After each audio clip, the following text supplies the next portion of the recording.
You're in a 4-minute break.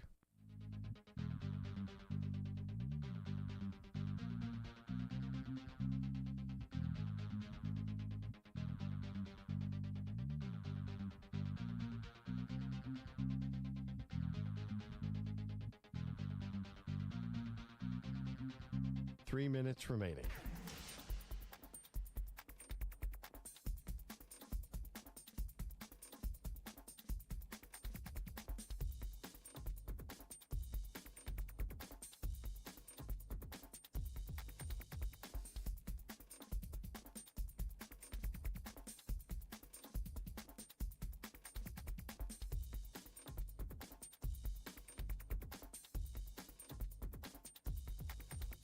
Two minutes, 30 seconds remaining.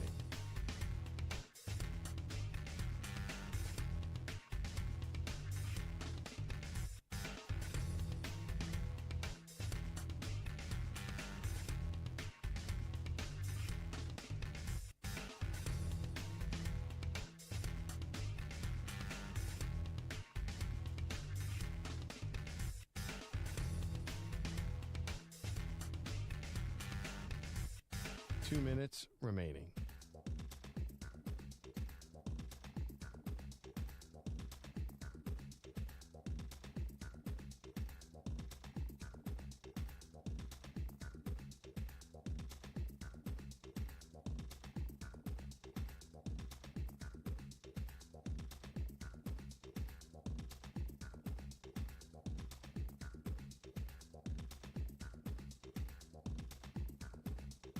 One minute, 30 seconds remaining.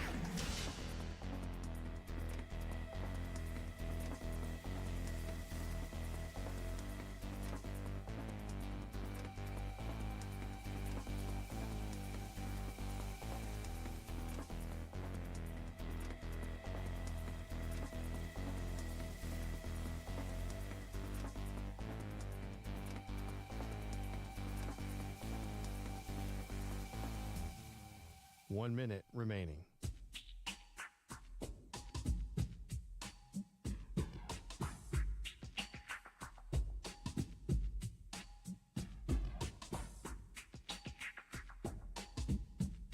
Forty-five seconds remaining.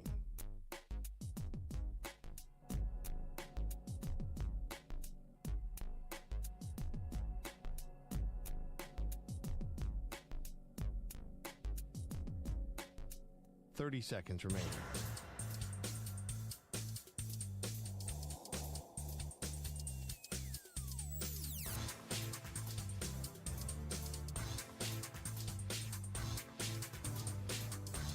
Fifteen seconds.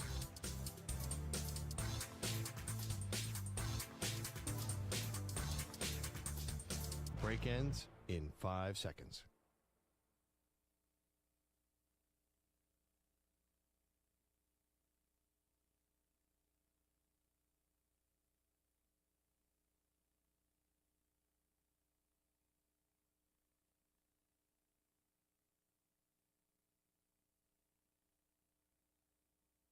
To infinity and beyond. He's live. He's nationwide. This is the Zach Gelb Show.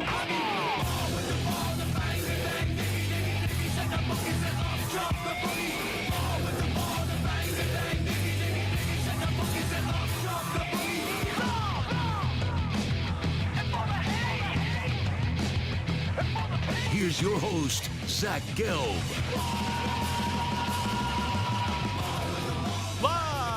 From the palatial yet not overly ostentatious studios of the Infinity Sports Network here in beautiful New York City, sitting on top of the 10th floor, 345 Hudson Street. Welcome on into it is already a Thursday edition of the Zach Gelb Show across all great local Infinity Sports Network affiliates, Sirius XM, Channel 375, the free Odyssey app, the iHeartRadio app, and also streaming live on YouTube. 888-710-4ISN is the number to jump on in. That's 888-710-4476. And you could always get at me on Instagram, where I'm straight flexing, or via the good old cesspool of Twitter at Zach Gelb. That's ZACHGELB. Or on TikTok at The Zach Gelb Show. Roman Harper, the former Alabama player, obviously did play his NFL football with the Saints and the Panthers, won a Super Bowl with the New Orleans Saints. He does a great job now, SEC Network. He's going to stop by at 4 p.m. Eastern time to help us kick off what's going to be an epic weekend of college football. Clearly, you have the two big games on Saturday night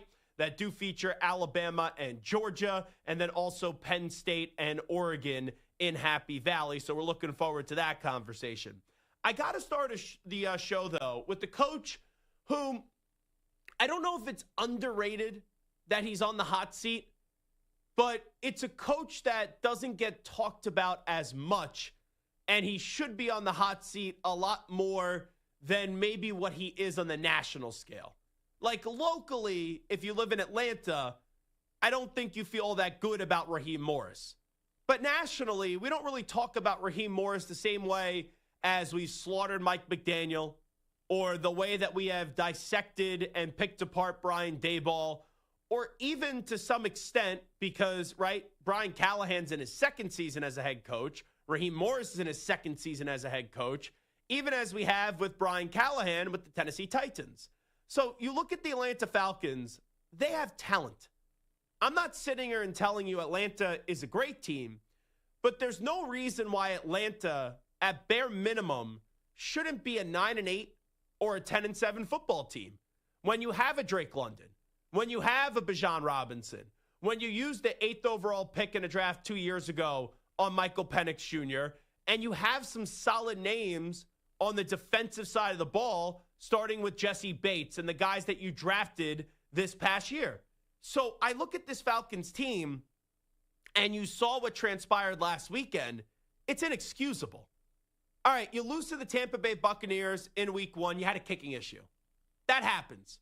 Everyone's going to have a game that they lose that, even though I believe that the Buccaneers are a better team, that you walked away saying to yourself, man, we really shouldn't have lost that game.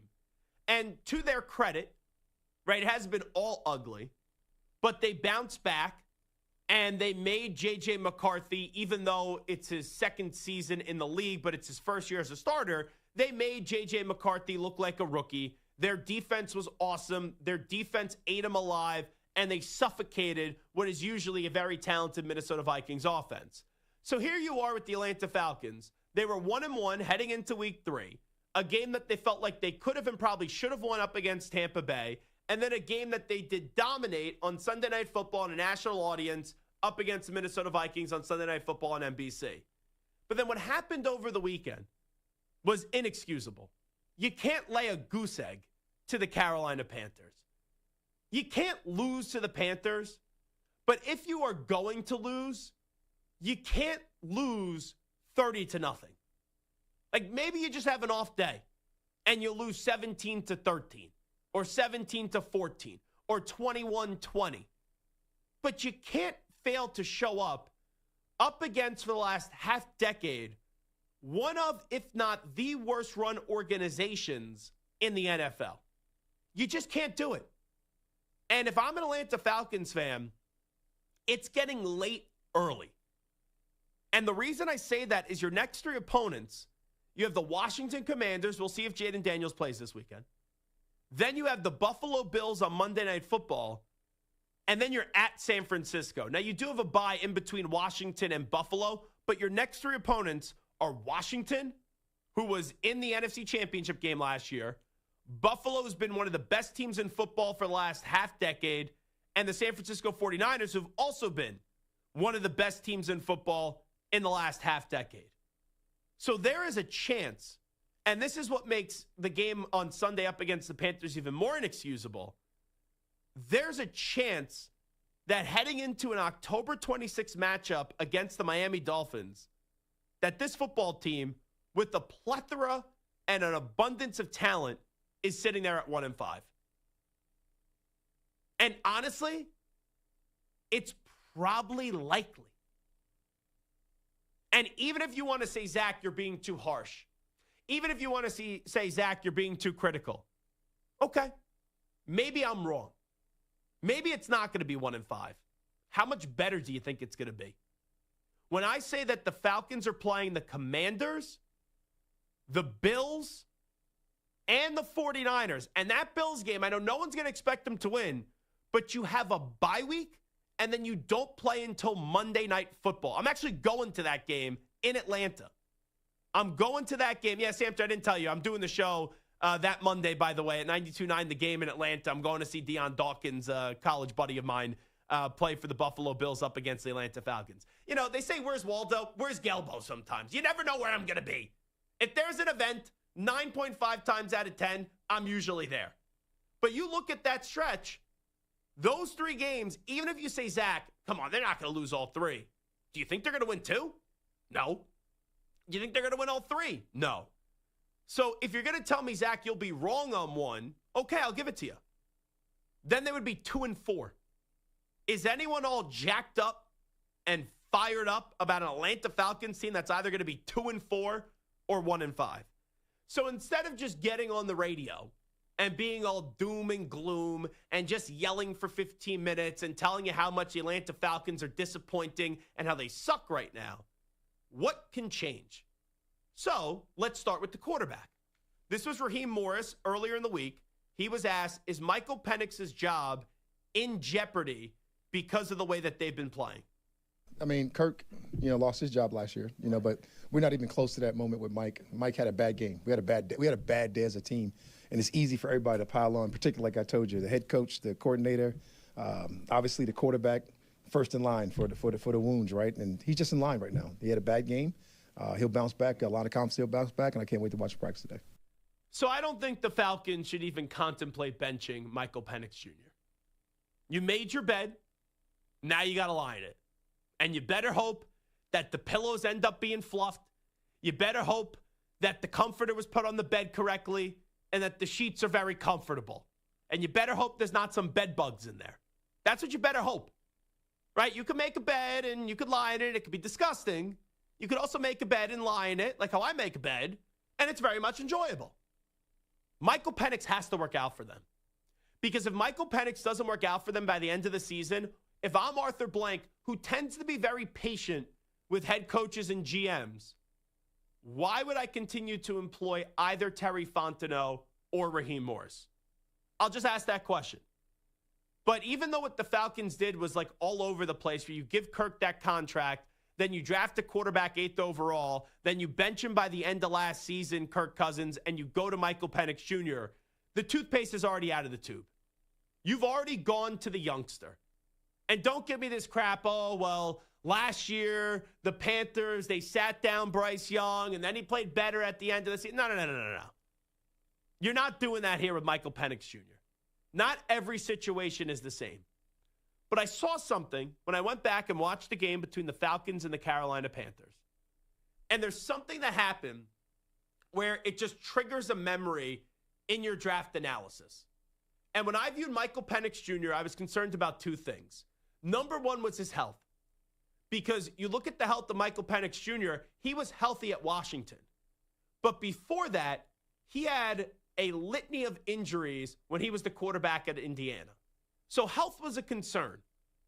But something else that I said was when you take a look at him as a quarterback, he throws the deep ball in a magnificent fashion, right? He has a big arm. He is accurate, big arm. But I remember saying this in the pre-draft process because someone pointed this out to me and they said, hey, take a look at it and then let me know what you think. Watch some tape on Michael Penix Jr. When he's throwing to the left sideline and it is a short or intermediate throw, it doesn't look pretty. And there's 2 instances where one was in college and one was already this NFL season that I could highlight for you. Coming out of halftime, national championship game up against Michigan, that ball was kind of an intermediate throw down the left sideline, and it was intercepted, picked off by Will Johnson. Over the weekend, when he threw the pick 6, it was a short throw to the left sideline, route was jumped, interception. That's a trend. That's a pattern that I almost forgot about, but it was highlighted to me in the pre-draft process, and then it was reminded to me when I was going on back and watching the game from this past weekend. So that's something that is a concern. And if I'm an NFL defensive coordinator, I'm doing everything in my power with Michael Penix Jr. to make him throw down to the left sideline, intermediate throw, or short throw, and take my chances. Because where does he do well? Where is he supposed to do well? That's using that big arm and airing out the ball. Now, something else that I saw on social media, and I'll give credit to Dan Orlovsky and Marcus Spears on the ESPN. I know that they're moving Zach Robinson, the offensive coordinator, from the press box down to the sideline, and he's going to be moved down onto the field. The problem right now is going to be where the heck is the coach lined up. It's the plays that they're actually running. You know, Marcus and Dan Orlovsky were on the ESPN earlier this morning, and they were showing how much work Bijan Robinson has to do just to get back to the line of scrimmage. And Big Swagoo, or whatever they call him, he was even saying, if they keep on lining up Bijan Robinson in pistol, I'm licking my chops as a defensive lineman or as a defensive player, because there's going to have to be so much running that's going to need to happen for Bijan Robinson just to get back to the line of scrimmage. And they highlighted a few instances where Bijan Robinson, because they're running so much out of the pistol, he is lining up 7 to 8 yards. 7 to 8 yards behind the line of scrimmage. Now think about it. It could be 3rd down and 2. The Falcons, because they run so much out of pistol, 3rd and 2 is really 3rd and 10. That's what they're doing. And it makes no damn sense. And they've highlighted it on ESPN this morning. I was watching it. And the blocking isn't as bad as you would think, right? Because Stu could watch, and Stu could just see, Bijan Robinson gets hit a yard behind the line of scrimmage. Well, the blocking can only hold up for so long. And I know Bijan Robinson is extremely fast and extremely quick. But if you're making him run 8 yards before he can even get back to the line of scrimmage, eventually that blocking isn't going to be able to hold up. So those are two things that I want to see moving forward with the Falcons. Can Michael Penix Jr., can he improve intermediate throws, short throws, down that left sideline? And then also, are the Falcons going to alter by how much they run out of the pistol with their most explosive weapon and the extra work that they're creating for Bijan Robinson? Ultimately, I think this is getting ugly, and I think it's getting ugly early. It's getting late early for the Falcons, and this was a team that was supposed to contend with the Tampa Bay Buccaneers. When their next 3 games and they're 1-2, and you lose to Tampa, but you beat Minnesota, then you get smacked around by the Panthers. Your next 3 games are the Commanders, bye week, Buffalo, San Francisco. How many can you realistically expect to win? I would say they're going 0-3 in the next 3 games. Maybe at best they go 1-2. So you're staring at a football team that's either going to be 1-5 or a football team that's going to be 2-4. And I know Belichick's been a disaster at UNC, but this was the same organization that said, yeah, we don't want to hire Bill Belichick, even though Arthur Blank wanted to, because guys like Richie McKay and Terry Fontenot were afraid that they were going to lose their job or their safe standing in the organization if the hoodie did walk on in. I'd rather have Bill Belichick, even with Jordan Hudson, who creeps me out a little bit. I'd rather have Bill Belichick as the head coach of the Atlanta Falcons than Raheem Morris, because Belichick just needs talent. That's been the misnomer with Belichick the last few years. Belichick, the GM, was trash at the end of New England. Belichick, the talent evaluator, and UNC so far has not worked out all that well. But Belichick's still a good coach. Belichick took a bottom 5 roster of Mac Jones to the playoffs, and they had him win, I think, 10 games or something like that. So, yes, I'd rather have Bill Belichick coaching than Raheem Morris. But the same energy that we have for Mike McDaniel and Brian Callahan and Brian Daboll, we need to start having for Raheem Morris, because this year, it's an ugly start, and right now it's sloppy, and it's only going to get worse. And if they don't really prove something to me in these next 3 games, I don't know how they're going to turn this thing around. You know, I know the schedule does ease up a little bit. After San Francisco, you play Miami, you play New England. The Colts now aren't a cupcake anymore. You got Carolina, again, who just beat your doors off, and you got the Saints and the Jets. So it does open up a little bit. But right now, I can't expect the Falcons to do the little things well. And if you can't do the little things well, and you're lining up in bad formations, and your quarterback can't do the simple things well, that's what happens when you have a complete no-show and you're working so far behind everyone else that you end up losing to a team like the Panthers, not only by a little, but by a lot, and you end up losing to them 30-0. It is the Zach Gelb Show on the Infinity Sports Network. We'll take a break. When we come on back, who are some Super Bowl contenders through the first 3 weeks of the season as we do flip the page tonight as Week 4 does kick off, as you do have the Arizona Cardinals going up against the Seattle Seahawks? Who are a Super Bowl contender through the first 3 weeks of the season that what you've seen, you're really, really, really worried about them? We'll get to that on the other side. It is the Zach Gelb Show. You're in a 5-minute break.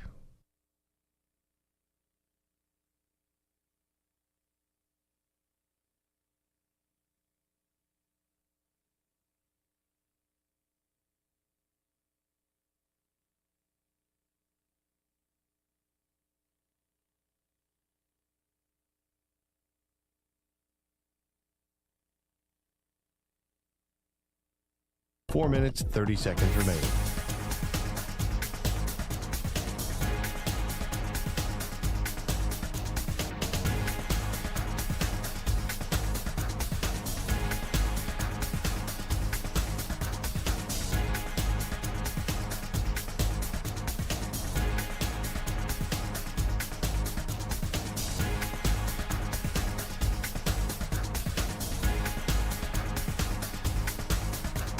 Four minutes remaining.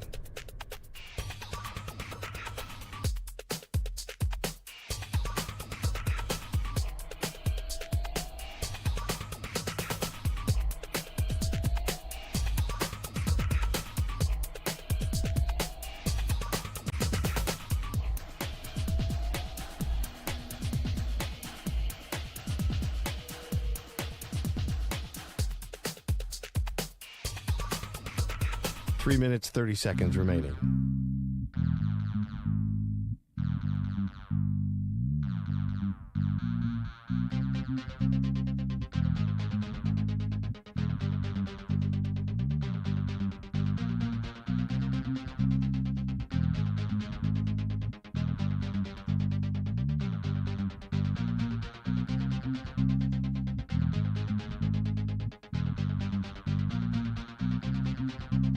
Three minutes remaining.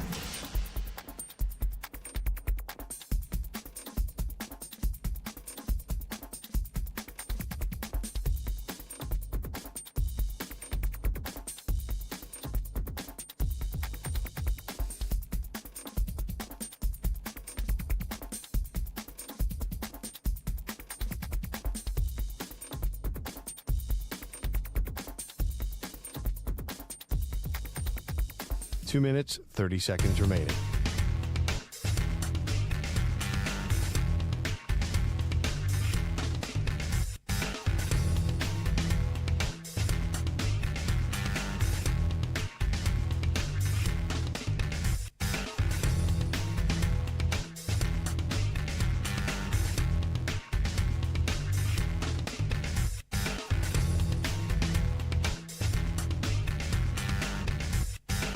Two minutes remaining.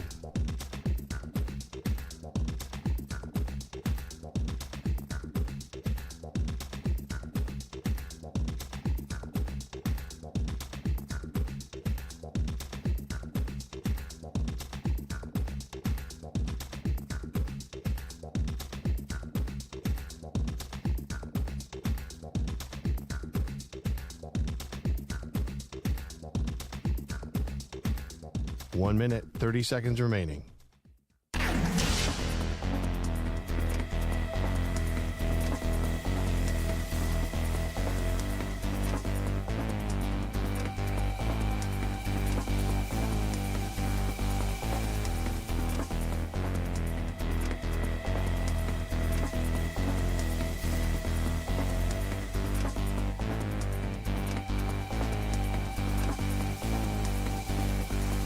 One minute remaining.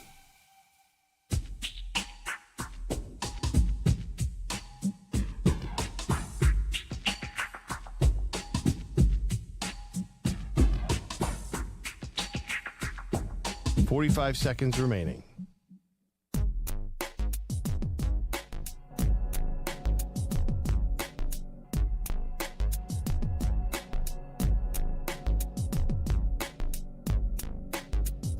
Thirty seconds remaining.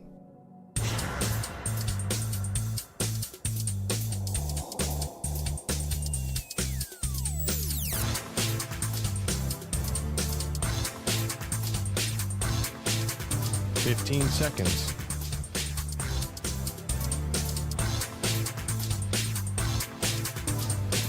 Break ends in 5 seconds.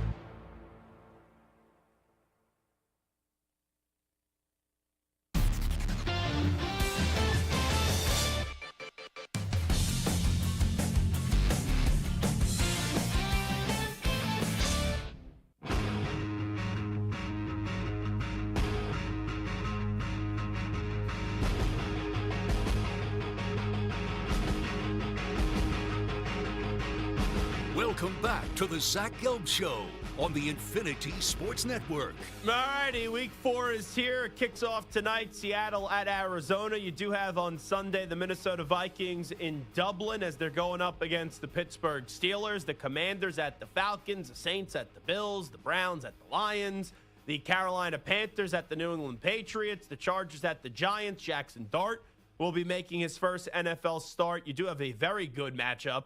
Eagles at Tampa Bay at 1 p.m. Eastern time, Tennessee at Houston, Indianapolis at L.A., and they'll be squaring off against the Rams, Jacksonville at San Francisco, 4:25 p.m. Eastern time. One of those teams, barring that they don't tie, are going to fall to 1-3, and they're two heavyweights between the Baltimore Ravens and the Kansas City Chiefs. You do have the Bears at the Raiders at 4:25 p.m. Eastern time.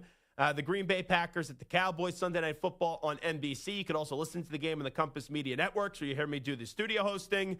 And then on Monday, how about this doubleheader?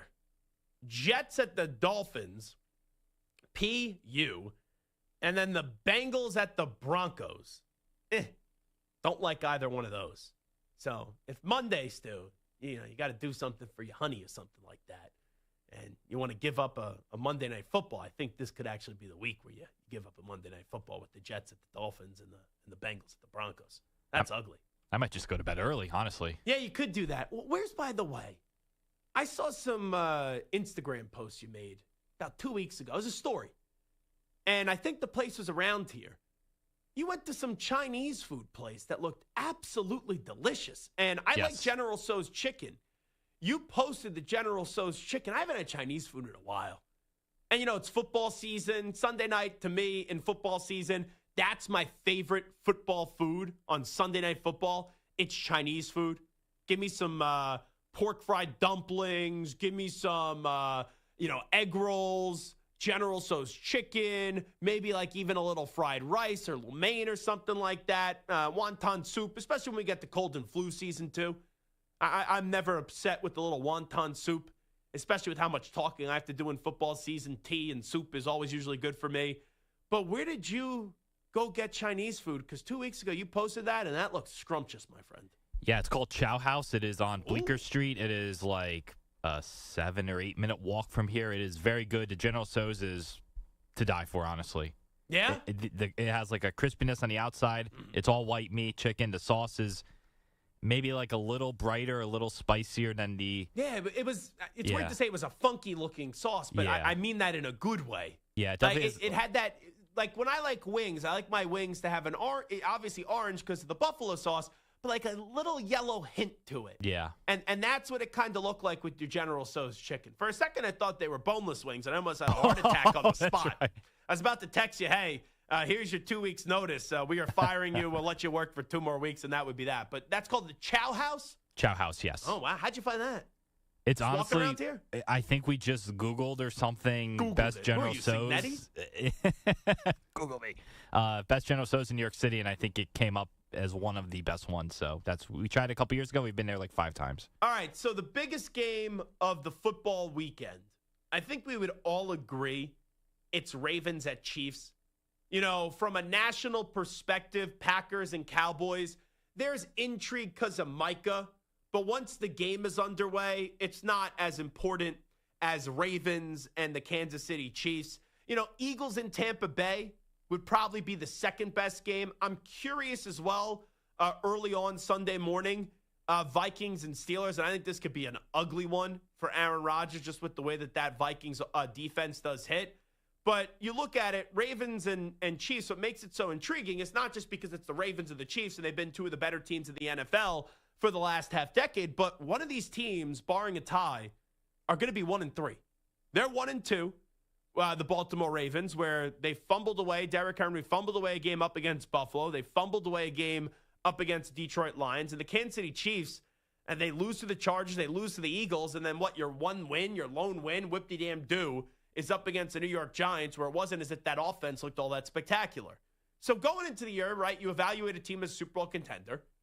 I know Samter and Stu are usually a little bit more open in terms of how many teams that they will have, where I'm more limited. I usually just say top 3 teams in the AFC, top 3 teams in the NFC. To me, those are 6 Super Bowl contenders. I know Samter and Stu just work with them through the years. Sometimes they like to go 7, 8, 9, 10 Super Bowl contenders. That's just too many teams for me, but that's just usually how I usually operate things around here. So give me, Stu, a team that you viewed as a Super Bowl contender. Now, through the first 3 weeks as we enter week 4, you go, uh-oh, I'm not only worried, I may start to be out on that football team. For me, it's the Houston Texans, and maybe to your point, maybe they weren't on the level of the Chiefs, Bengals, or Bills, but they were the team that pretty much everyone inked in to win that division, and they've had the success 2 years with C.J. Stroud, obviously a little more less so statistically last year than his rookie year, but they're 0-3. Their offenses look terrible. C.J. Stroud, only 2 touchdowns to 3 interceptions, less than 200 yards a game. They couldn't beat the Jaguars this week. They better beat the Titans this week, or that season is definitely over. But for me, that is a team that, at least as a fringe Super Bowl contender, that I am very, very worried about. So 2 things off this matchup. Tennessee at Houston. What do you think the spread is for this weekend? Houston by, let's say, 6.5. Pretty damn good. 7.5. The Texans are the favorite. Now, the Texans are 0-3. They're home. Tennessee is 0-3. So it's incompetence versus incompetence. And you know what I always find funny? When you have one winless team going up against another winless team, there's always someone that acts like a jackass. So here is L'Jarius Sneed, right? Who's accomplished, played for the Chiefs, then last year got traded to Tennessee because of the whole contractual issue and all that stuff. And we all can acknowledge Nico Collins, he may not be a household name, but I think everyone knows he's a very good wide receiver. In the last 2 years, his career has kind of blossomed with the Houston Texans. Well, L'Jarius Sneed disrespected, it was short, but he did disrespect Nico Collins ahead of this winless 0-3 Tennessee matchup up against the 0-3 Houston team. Nico Collins this week. Who? Nico. He hooed him. Nico Collins? Who? Nico. Oh, my God. I'll tell you. I haven't looked at it. I like Kenneth Walker tonight, anytime touchdown. Last week I told you I loved A.J. Brown. That was at plus 180. That's the best number you're going to get on A.J. Brown all season. I don't know what the number is for Nico Collins. So if it's like a bad number and it's an obvious one, fine. But Nico Collins now has to score a touchdown this weekend. And then he's got to hit L'Jarius Sneed with the too small celebration. Samter, who is a team that you viewed as a Super Bowl contender before the season started that now after 3 weeks you're like, uh-oh, I'm a little worried on them? Honestly, it's my Chiefs. Wait. You were a Jet fan, then a Chief fan, then back to the Jets, then back to the Chiefs, then you became a Cardinals fan. Now you're back to the Chiefs? I mean, I never left, man. It's always been the Chiefs. But no, I mean... You can't even say that convincingly. You said that as if you were just so defeated and deflated, and you go, oh, he remembers all these teams that I root for. I mean, the problem is... You all right? You're like low energy today. I can't get a break, man. My Jets suck. My Cardinals are 2-1, but they're not going anywhere. The Chiefs are 1-2. Marvin Harrison Jr. can't catch the ball. I can't catch a break, man. This is just not fun for me. Maybe you pick like a Patriots. No, we don't want He has the bag. First off, we wouldn't accept him. We would not accept him. I know he gave me a Patriot backpack. We would not accept Samter. Hey, you're welcome. I was there for the Bledsoe-Brady game. Oh, congratulations. Whoop-de-damn do. We will not accept you on our team. You'd have to go root for somebody else. But you're out on the Chiefs now? I'm not out on the Chiefs, but I'm worried about the Chiefs. The defense still looks good. Spags is fine. Chris Jones. offensively, they just look, you said it the other day, not just boring, they just look slow. Anemic. Lifeless. Yes. Sluggish. Sluggish is a perfect word. And if you look at Patrick Mahomes' stats over the last 4 years, they have steadily just gone down. Fewer yards for the season, lower completion percentage, fewer touchdowns, Nick more Wright deceptions. Everything is going down. And eventually, the Patrick Mahomes of 5,000 yards and 50 touchdowns, he's not that guy anymore. And there was a time where you're like, oh, he doesn't have to be that guy because they're running the ball and the defense is good. But when he needs to be the guy, he's just not that guy anymore. And that's why they get blown out in Super Bowls. That's why they look like they were almost going to lose to the Giants. I mean, it took like a fourth quarter resurgence. At the end of the day, the Chiefs, I was expecting them to blow the Giants out of the water. It wasn't supposed to be that close for that long. Yeah, so I'm not going to say that Mahomes is not that guy anymore, but it is an open conversation now on who's the best quarterback in the NFL. Now, Burrow's hurt, so it's really between Mahomes, Josh Allen, Lamar Jackson. If you want to throw Jalen Hurts in there, I'm not going to crush you for it.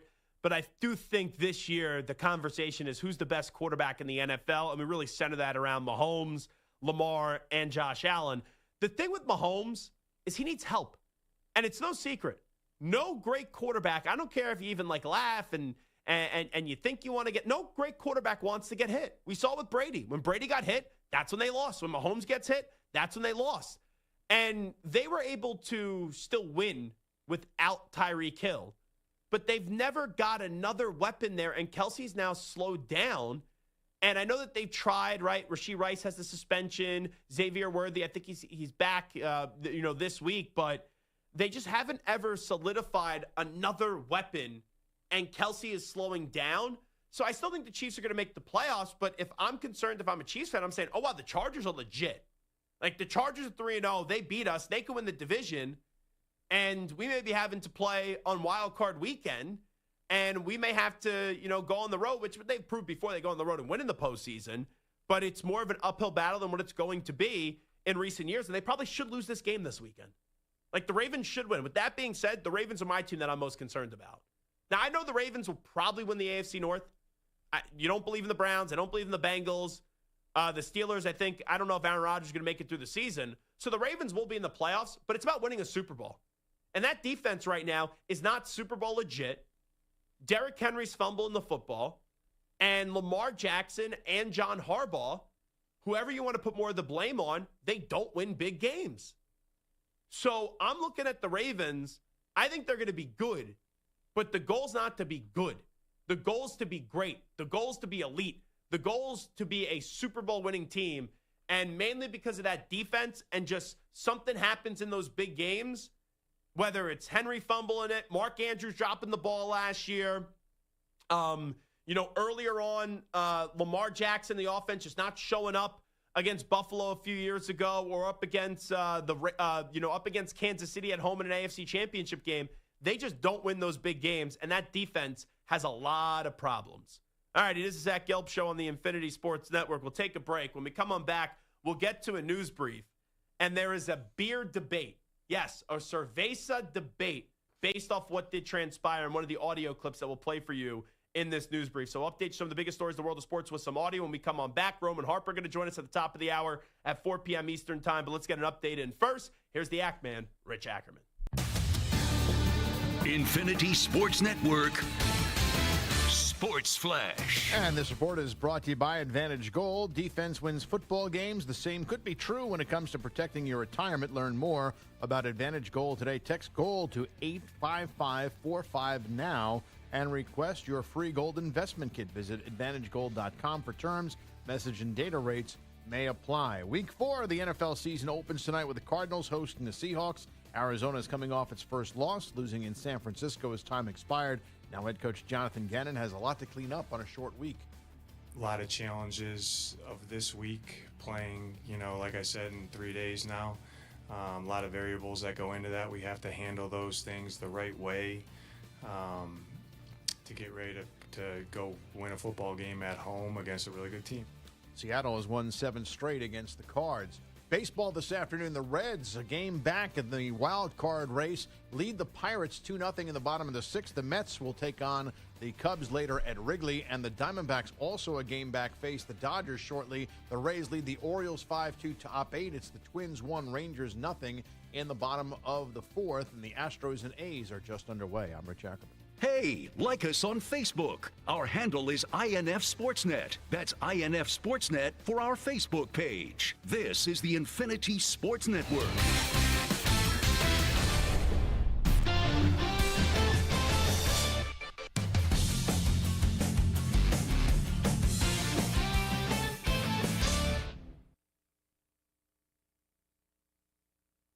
You're in a 5-minute break.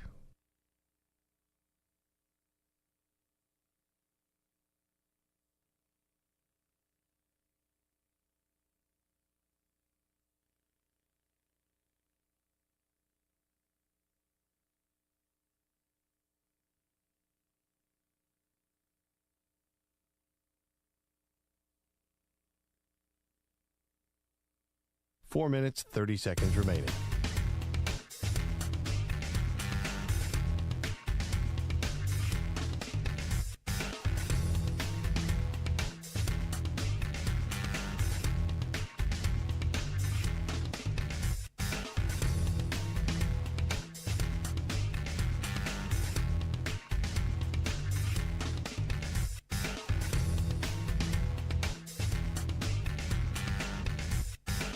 Four minutes remaining.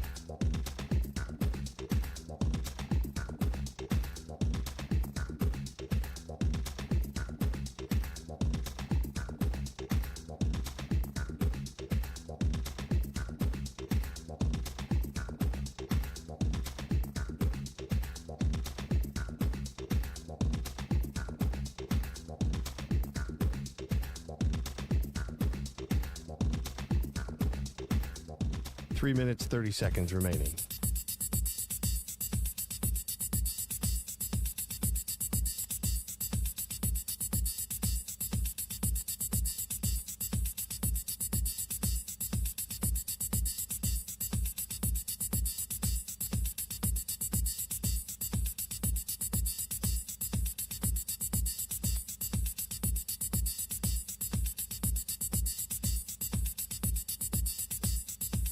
Three minutes remaining.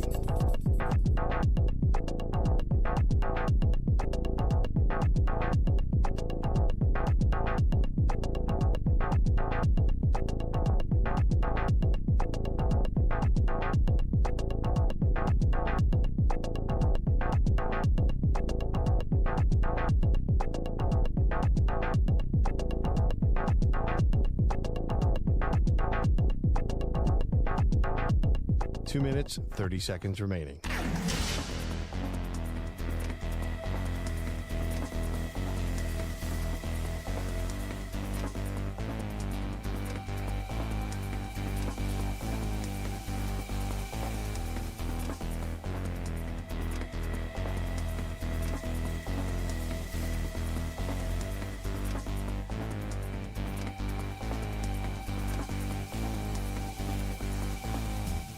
Two minutes remaining.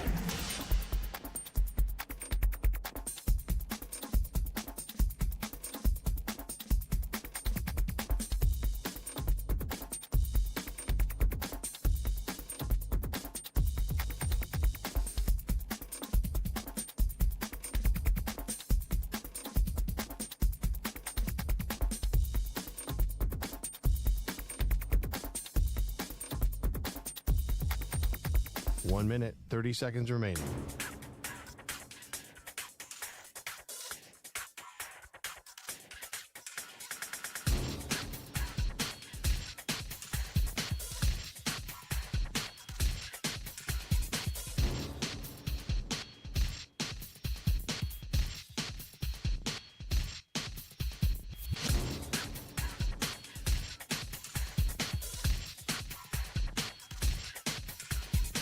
One minute remaining.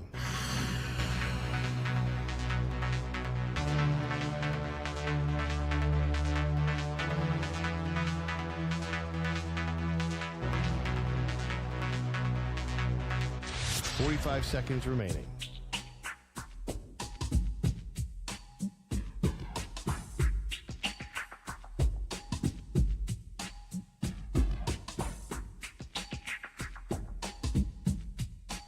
Seconds remaining.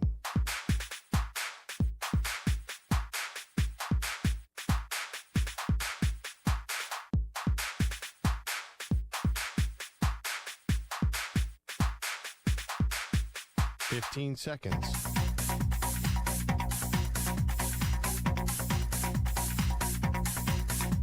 Break ends in 5 seconds.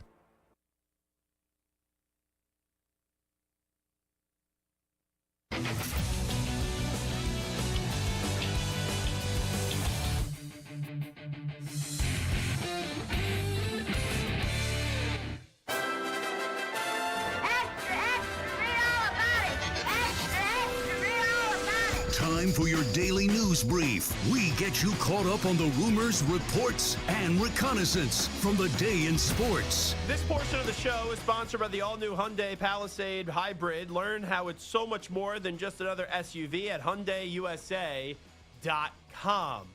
All righty, let me start you off with Aaron Rodgers. This was Aaron Rodgers on playing in Dublin, Ireland this upcoming weekend, as you do have the Minnesota Vikings up against the Pittsburgh Steelers.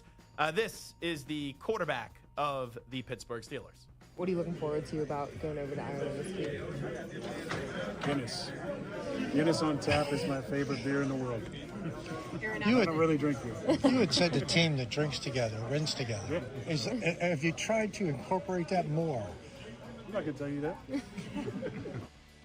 So two things. One, Rodgers going up against the Vikings. We all knew that Rodgers wanted to be in the Vikings this offseason, and he was waiting for the Vikings to say, okay, we'll take you, and they never did so then he signs with the Steelers. Number two, is Guinness the best beer? Like, I like a Guinness. I would not say, if you say, Zach, you have 3 beer choices that you could drink for the rest of your life, Guinness would not be in my top 3. So, Stu, what is your favorite beer? Yeah, I have to agree with Aaron Rodgers. It's Guinness. It's my favorite beer. Stu and Aaron Rodgers. Who knew? That's your quarterback. Samter, you are an alcohol snob, if I may say so. We once went out for a holiday dinner with Samter, and he changed his scotch order about 6 or 7 times at Harry's. He goes, I'll get this one. Oh, no. Actually, I'm going to get this one. Do you like this one? How about that one? This one? This one? It just wouldn't stop. And then we went out the Super Bowl at Piero's, and you didn't like the drink. And then you weren't going to send it back, but then you said you didn't like it. And then Sully knew someone, obviously, at the restaurant. And then they said, we'll bring you a new drink, and all that did go down. So you are a little bit of a Samter snob when it comes to drinking. Your favorite beer is what? Well, my favorite beer to drink just normally is Stella. Okay. Love me a Stella, but my favorite all-time beer, I can't have it all the time because it's a heavy beer. It's called Korsendonk Brown. It's God bless you. What did you say? Yeah, it's a Belgian beer. It's like 15 to 20% alcohol, and it is delicious. It is a nut brown ale, and it is absolutely delicious. It was made by monks back in the day. All right, here are my 3 beers that I love.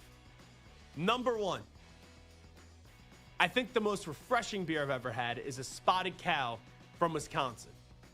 The beer that gets me the most loopy is a Heady Topper from Vermont.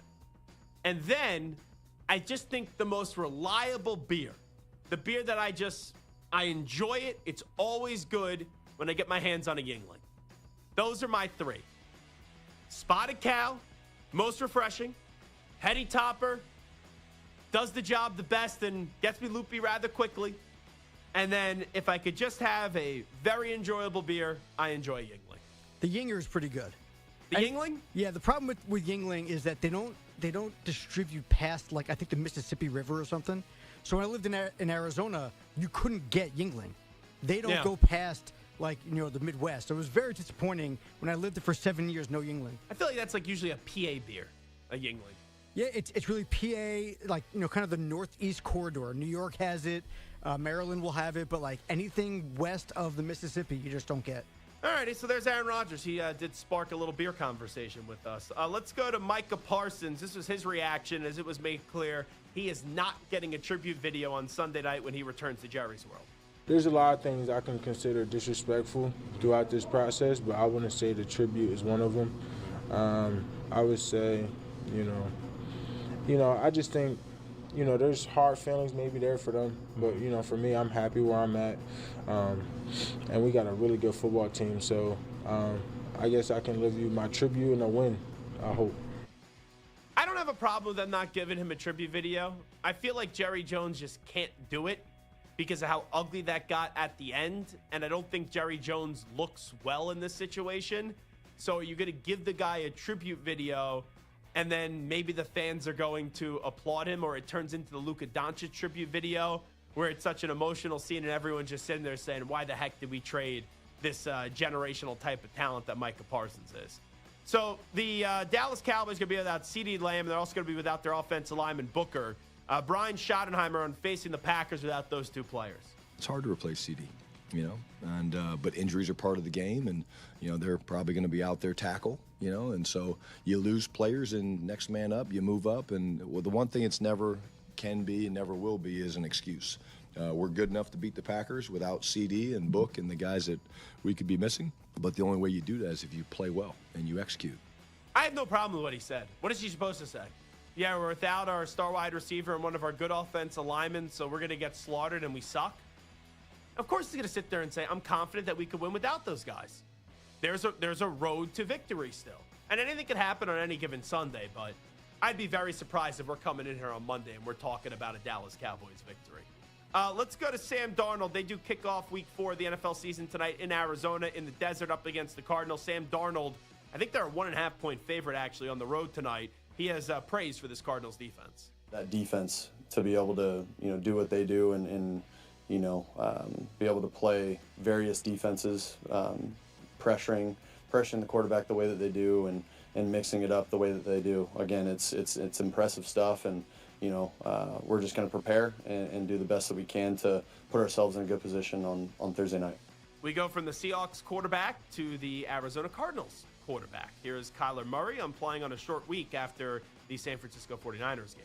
I would say it's nice, obviously, coming off, a loss to be able to get back out there and compete again. But like you said, as far as body goes, for recovery purposes, yeah, it's a little tough. Yeah, that's what happens. Some people like the short week because then you get a longer weekend. A lot of players, though, do not like it just because there's not a lot of recovery time for your last game on Sunday, and then a few days later you're playing once again on Thursday. So Coach Prime wants to see more of Travis Hunter. They want to see him use Travis Hunter the way that they did in Colorado. Liam Cohen says he doesn't want to put more on Travis Hunter's plate. Yeah, I don't think it's fair right now to say, hey, dude, go learn Z and X and 12 and this and that. It's like, man, we got to make sure he can really go and execute what we're asking him to do first and foremost, which is play F and play corner. So I think as we go and as he goes, I got to believe that it'll continue to do this. And let's get to John Harbaugh. The Ravens play the Chiefs this weekend. Both teams 1-2. One's going to start out the season 1-3. Here is John Harbaugh on starting out 1-2. It's early in the season. We're playing some good football teams. I mean, that's a good thing because that forces you to be your best. And you can't worry too much about any kind of record or anything like that at this point. There's a long season and a lot of games to be played. But what kind of team we become is really the important thing right now, and that's really what we're focused on. Oh, it's the way it's going to go. Whoever wins, they're going to feel like they could breathe now because then after what's been an ugly start, you've been 2-2. Whoever loses this game, man, there's going to be panic that probably sets in because you're going to be 1-3. Let's get to A.J. Hinch, the Tigers manager on the 8-game losing streak and now losing first place. At one point, they were up like 15 or 16 games. You have the Mets choking away a playoff spot. They were at one point, I think, 22 games over 500. And the Tigers were in the lead in the AL Central for all this time, like 15, 16 games up, and now they're a game back. Here is the Tigers manager. It's painful. I'm having a hard time coming up with words, obviously, and I know that's not always that acceptable or the norm, but what I'm seeing out of our team is not normal. But unfortunately, it's our reality. I was at Yankee Stadium last night. I saw Aaron Judge hit not one but 2 home runs. Cal Raleigh then played later in the night, and they did clinch the AL West as they now have a 5-game lead up against the Houston Astros, so they have won that division. And we know the Mariners could pitch. We also know the big dumper could park one into the seats in the outfield. Here is Cal Raleigh, Root Sports Northwest, on hitting his 60th home run in the clincher. I don't know what to say. I'm just so happy. I love this team. I love the city. I love my parents. Thank you for being here. And I'm so happy for our guys. We're gonna celebrate tonight. And like I said, we're not done yet. Sometimes I call Pete the Bellotti the big dumper because he has that big finger of his and he uses the big dump button. Well, they needed Pete the Body Bellotti in the postgame last night because Cal Raleigh elected to curse in the postgame too. I think last night what I kept hearing from everybody on this team was we got more work to do, and it seems like this team was just even more focused tonight. Yeah, I mean, I think most people heard what I said last night, might as well win the whole thing.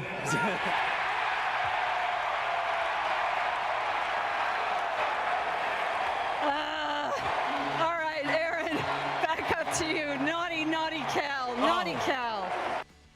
Do you really care that he curses? The reporter here was like, It's just a little bit weird to me. And finally, here's Mike Tomlin. The Steelers do play the Vikings this weekend in Dublin. Here is Mike Tomlin. I'm facing the backup quarterback of the Minnesota Vikings in Carson Wentz. I don't necessarily view it as a negative thing for the Minnesota Vikings, at least in the short term, that Carson is playing for them. We were in a similar situation a year ago. We were playing in Indianapolis, man, and I commented to the guys that, keep Richardson upright. Don't put Flacco in the game. And, Flacco ended up in the game. And I think that's oftentimes some of the things that you can run into when you run into a veteran guy. That's Mike Tomlin saying two things. One, I'd rather play the younger, inexperienced quarterback than the veteran. And also, just out of nowhere, I know he's talking about the example from last year, but what a stray Anthony Richardson just caught. That means, like Tomlin, Richardson was so bad that it's still stuck in Tomlin's mind where he goes, you know what, bleep it, it'll never come back to bite me. Yeah, Richardson blows. Richardson sucks. Richardson's horrible. I was fine with Joe Flacco. I wanted Richardson in there because I don't want Joe Flacco with this cane walking off the sideline into the game because then it would be a lot tougher.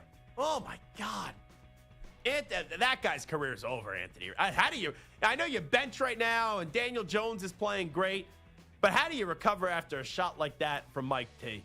All righty, this is Zach Gelb Show on the Infinity Sports Network. We will take a timeout. We'll take a break. When we do come on back, we're going to be joined by Roman Harper from the SEC Network, the former Alabama safety. Also played in the NFL with the Carolina Panthers and won a Super Bowl Lombardi Trophy with the New Orleans Saints. Got a lot of good games this weekend in college football. Obviously, the big two on Saturday night, as you do have the Ducks of Oregon traveling, and Ducks do fly together going to Happy Valley, where they'll score off against the Penn State Nittany Lions. And you do also have Alabama and Georgia. Huge, massive game for one Kalen DeBoer as the head football coach of the Crimson Tide. Roman Harper coming on next. It is the Zach Gelb Show right here on the Infinity Sports Network.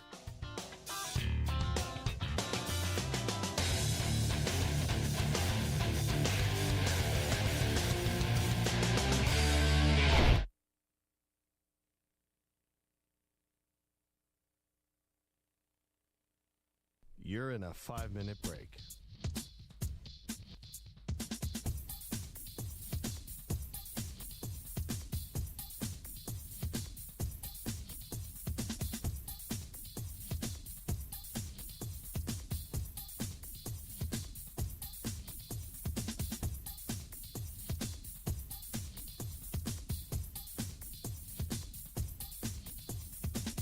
Four minutes, 30 seconds remaining.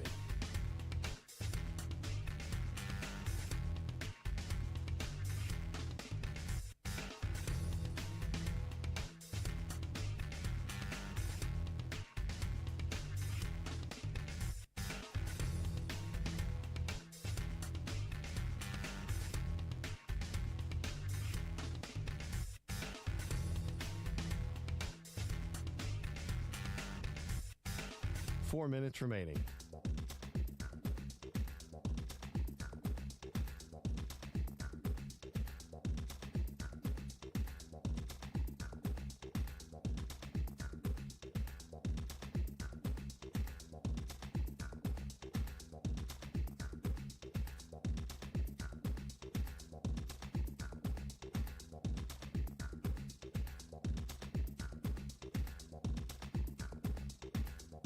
3 minutes, 30 seconds remaining.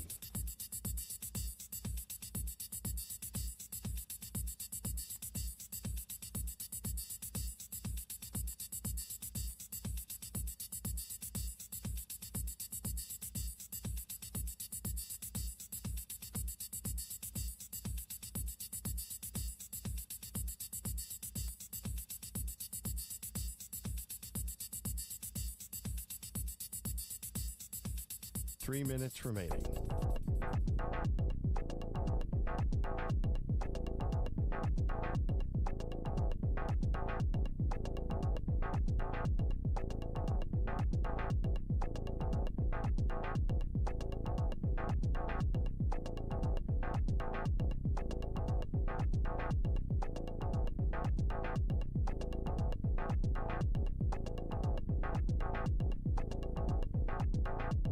Two minutes, 30 seconds remaining.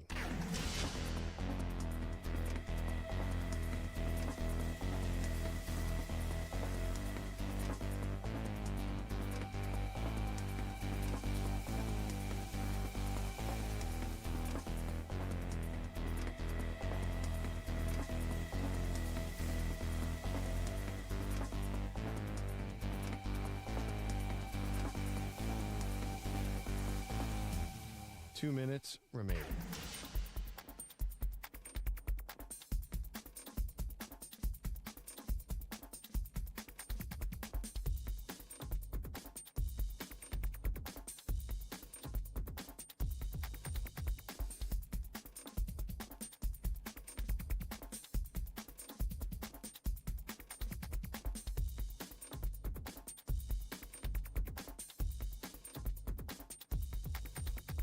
One minute, 30 seconds remaining.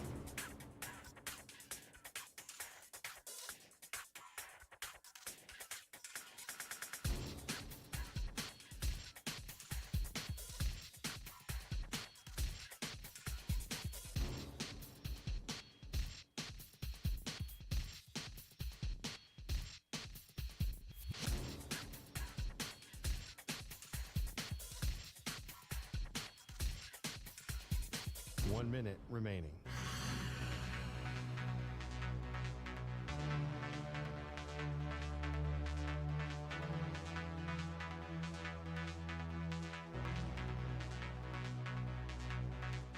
Forty-five seconds remaining.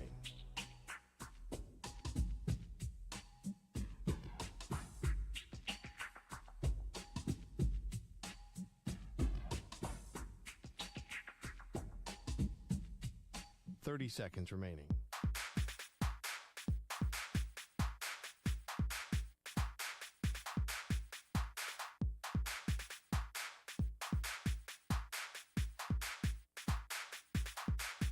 Fifteen seconds.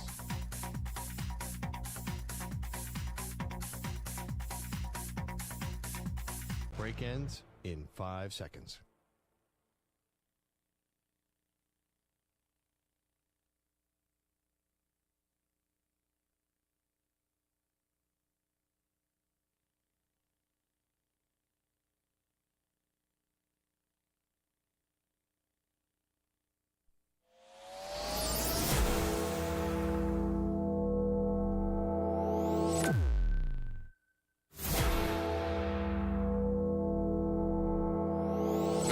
Infinity and beyond. He's live. He's nationwide. This is the Zach Gelb Show. All righty, hour number 2 of our radio program. It is the Zach Gelb Show on the Infinity Sports Network. We're hoping to get Roman Harper stopping by in a few minutes from now. Big weekend of college football. Obviously, you have the 2 enormous games Saturday night, Oregon and Penn State. You also have Alabama and Georgia. But really in the SEC, the games this weekend are awesome. Like, you just look SEC-wise, you got Alabama and Georgia. That's a rematch of last year where Alabama was up big up against Georgia, and then you had Georgia come back, and then you had that 75-yard touchdown pass by Jalen Milroe to Ryan Williams. So that's an SEC game this weekend. Tennessee, Mississippi State. Could be a sneaky good game. Mississippi State beat Arizona State earlier in the season. Joey Aguilar is very good for Tennessee. Auburn, Texas A&M should be fun.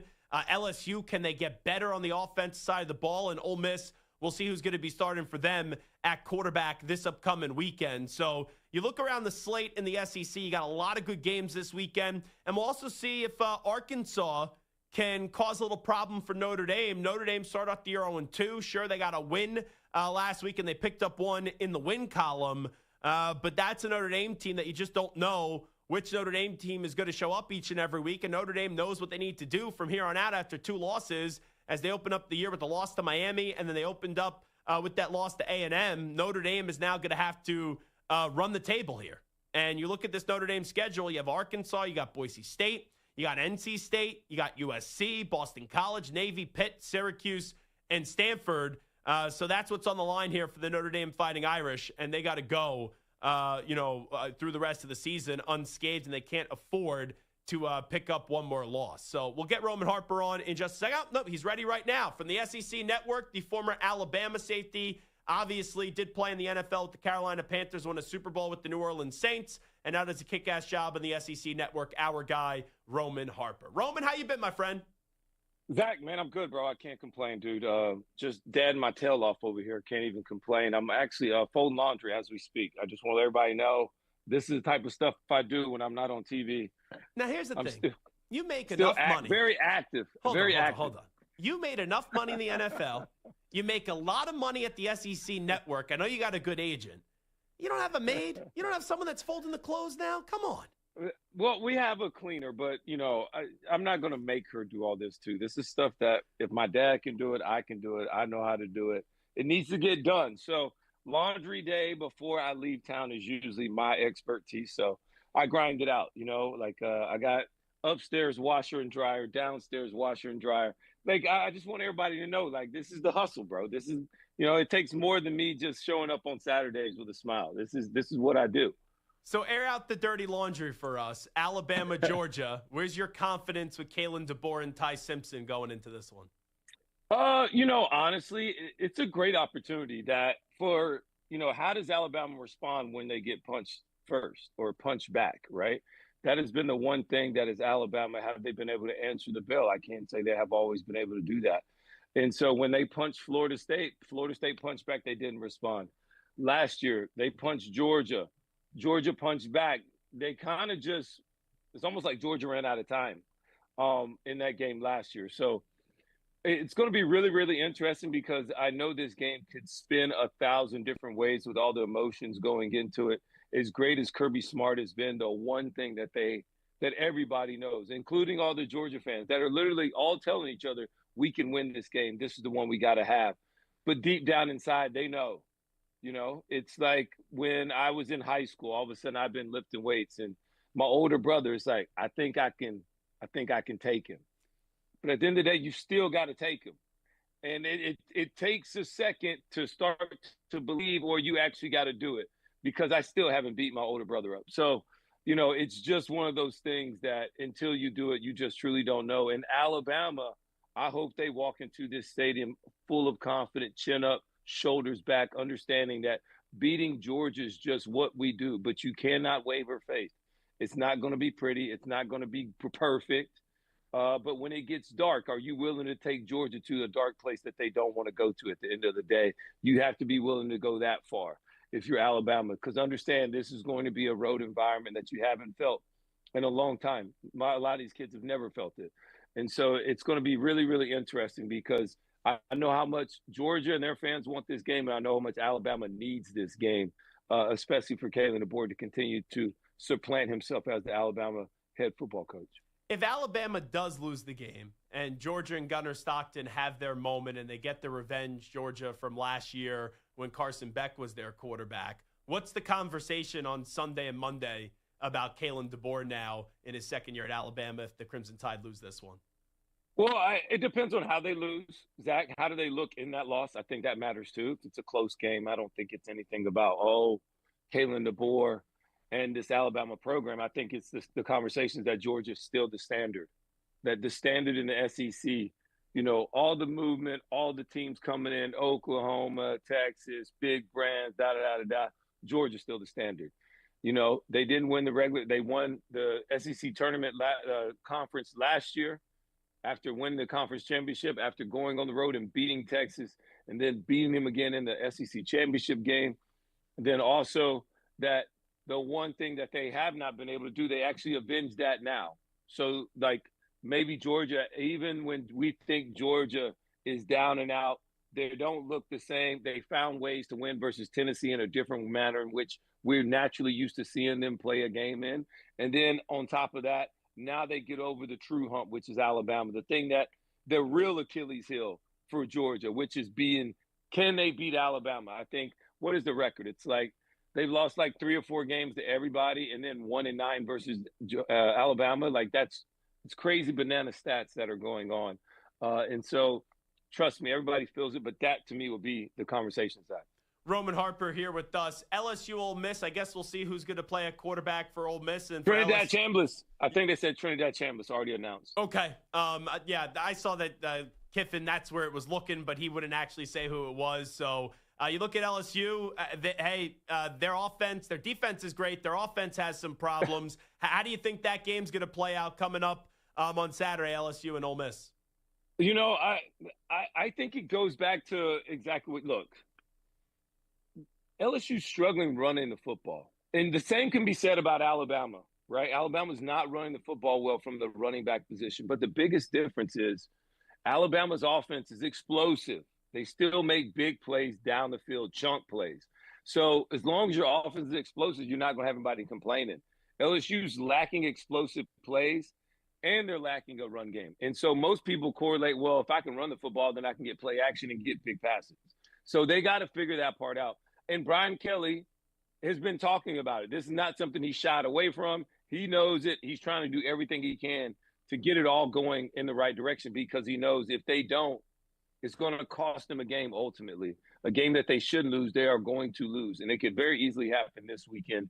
And so, Zach, where I'm looking at is on the defensive side for LSU. Do they take that next step? They've been great so far, yes. But let's look at the numbers. Versus running quarterback, Zach Gelb, and maybe this is just a Roman Harper thing. I don't know how many people are talking about this, but this is just a Roman Harper thing. LSU's defense was not that good last year. They were way better than they were 2 years ago, okay? They've made another big leap. But the one place that they still struggled at was versus running quarterbacks. Trinidad Chambliss is a running quarterback that has the ability to throw the ball accurately down the field and dot you up. So he's a very much so a dual threat quarterback that's played a lot of ball. Won a D3 championship at Fair State. You've heard it all, whatever. Last year, versus running quarterbacks, LSU versus Jalen Milroe. Milroe had 185 yards and 4 touchdowns. Marcel Reed, another really good running quarterback for Texas A&M, who didn't even start the game. 9 carries, 60-plus yards, 3 touchdowns. This is the first time LSU's faced a true running threat at the quarterback position. So how does LSU, do they continue to answer the bell defensively?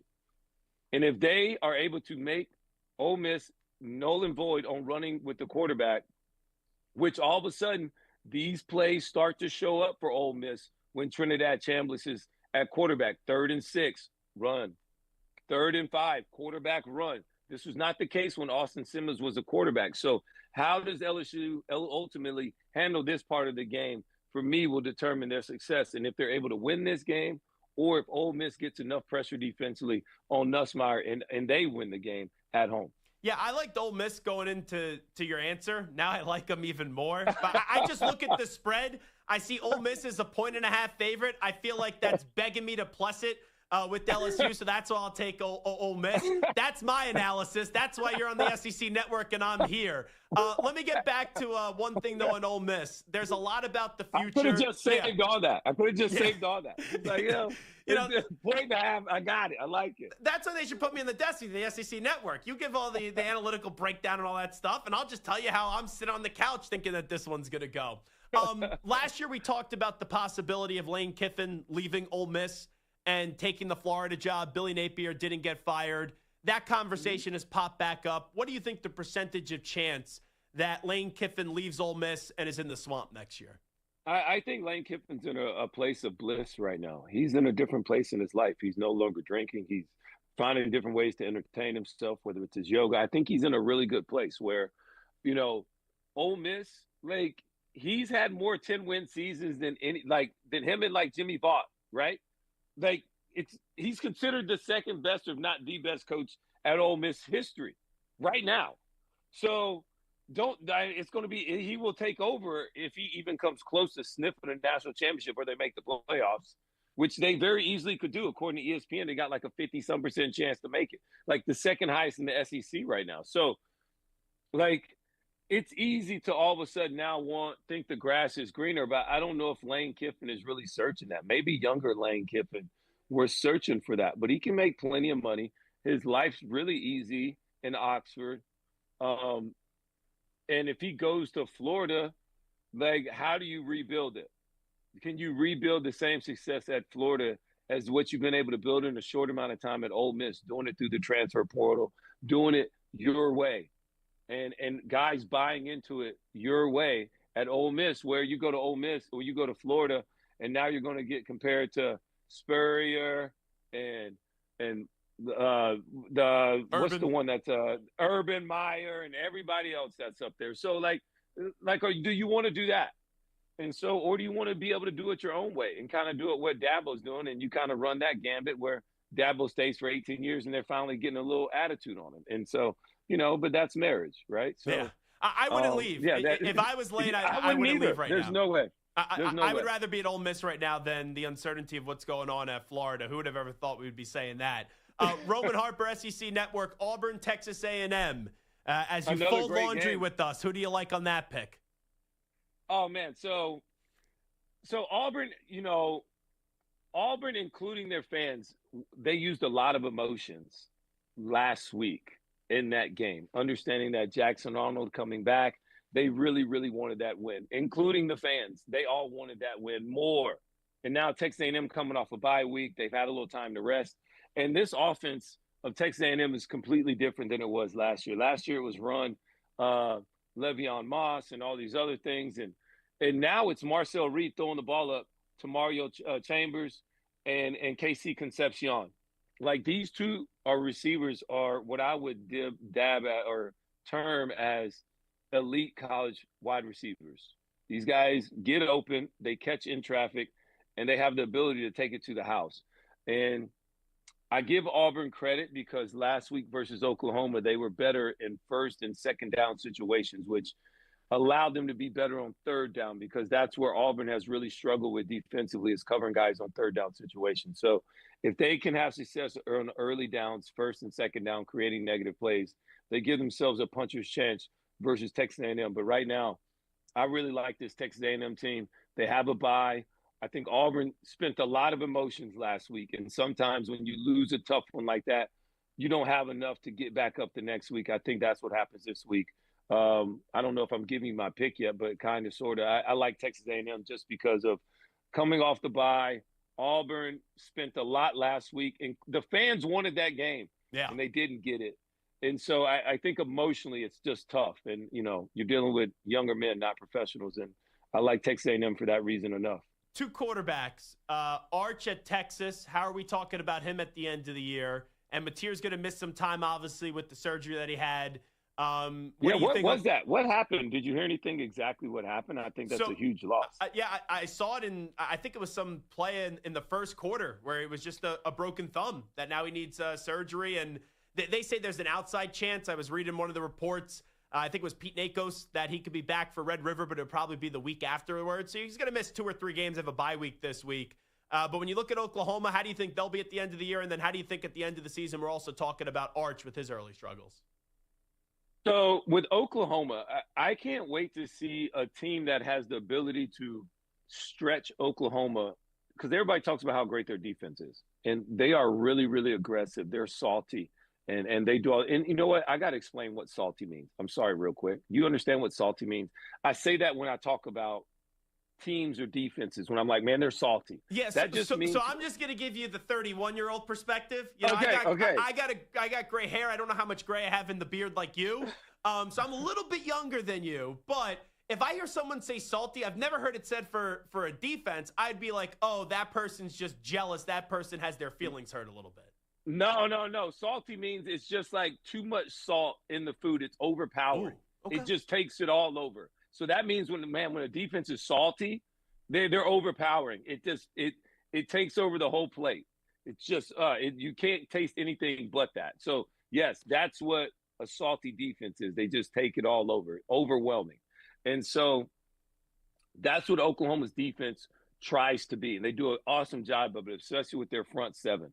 But their secondary, they have to get healthier back there. And I'm waiting for them to play against a team that can stretch them vertically, throwing the football down the field. Michigan couldn't do that with their freshman quarterback. Jackson Arnold missed 3 or 4 throws last week that if they make that catch or throw for that touchdown, the game feels completely different. So once they play against a team, because the way they play defensively, they don't cover everybody all the time. They're fine with that because they trust that their defense is going to get there before you find them. And so when they find against the team with the right person on the outside that can beat them down the field and complete a couple of those passes, we'll know what Oklahoma is going to be. But right now, Oklahoma has the outside chance of being a playoff team with 1 or 2 losses for sure. And then Texas, man, I still want to see more and more growth out of Arch. I like that Sarkisian is running him on the first 4 to 5 plays of the game, kind of let him get hit, kind of let him get into the game emotionally and physically. And then last week, I thought he actually made some layup throws. That 8-yard in route, 12-yard in route in the NFL, that's a layup. I got to have that every single time. It can't be a one hop or an incomplete pass. If he's open, you got to dot him, right? And so he made more of those throws and completed those throws. Still a little bit thing that I'm concerned with, Zach, is that a couple of those throws, that 15-yard, he was throwing it to him, but the wide receiver had to go down to catch it. I want that to be a catch and run, right? So that's the room for improvement that I got to continue to see out of Arch. I don't want just the catch. I want the catch and run. Don't call me greedy. That's just the expectations of what I want for an NFL-style quarterback, or what we anticipate that this young man could grow to. That's the next evolution in his progress or process in this season. One last one in the SEC. Roman Harper, great job, SEC Network, here with us on the Zach Gelb Show. I like Tennessee this weekend, but I think Mississippi State is alive. I like them up against Arizona State. How alive is Mississippi State to you? Man, look, they are, as crazy as it sounds, they are a second-half team. I know, right? Sounds crazy. Mississippi State being termed a second-half team. They're putting up points in bunches in the second half. Well, for the last few years, they didn't even have to play in the second half. Let's be real. They've been bad. So they are literally putting up points in bunches in the second half. And it's really their downfield passing game. What they've been able to do in that side of the football has been really, really fun to watch. They got some of the guys on the outside very, very fast. I haven't been able to learn all their names yet. But fast wide receivers on the outside making plays, downfield throwing the football. So we saw that Georgia was effective in very similar ways. Mississippi State can play with Tennessee some on the outside, right, on the defensive side. But in my opinion, Tennessee has to establish their dominance over Mississippi State, running the football dead smack at them. I know Mississippi State's big, that first group, but you got to get to that second group and let them know that you don't belong here. And so you got to impose your will on Mississippi State. Do not allow them to let this game be close or feel like they have a puncher's chance to get you. And so the best way to do that is to win the game physically first. And so if I'm Tennessee, I want to come out, establish the run, throw the football a little bit, but I really want to pound the rock and make Mississippi State feel small in this game and win the game offensively. Let your offense be your best defense, keeping them off the field. Does Feinbaum make you fold his laundry, by the way, on the road? I don't even know if Feinbaum does his own laundry. He wears a lot of the same things. But just Feinbaum does Arch Manning's laundry, if I'm being honest, though. He loves Arch. You know, he took blame for Arch's bad play early. He was like, it's my fault because I put all this pressure on him. I said he was in second coming. And all these other things. I'm just glad you're able to see that I'm multifaceted, multi-talented. I do a lot, you know? Yeah, folding honestly, laundry. I may pay you and fly you out to New York because I'm not good at folding clothes. I may need an assist. My wife is always, she thinks it's funny because it is kind of therapeutic for me. I fold laundry. I do all the laundry in my house. And so, but let's be real. You could talk to me. You could fold some laundry. You knock out both things. And you don't have to go deal with the kids and the wife right now. So it's good. No, it's all you good. probably don't want me to hang up because reality sets in once I say goodbye to you. Well, that's true too. But then you know what really sets in is that I got to drive. I got to drive my daughter and 2 of her teammates to soccer practice. What is it? Carpool? Yeah, I carpool too. So do you have a minivan? No, we don't minivan. I got the Escalade, so okay. the big one. So yeah, it's so Dad's still a badass in the Escalade. Yeah. It still rumbles when I hit the gas. You got it. It still rumbles. He's the great Roman Harper from the SEC Network.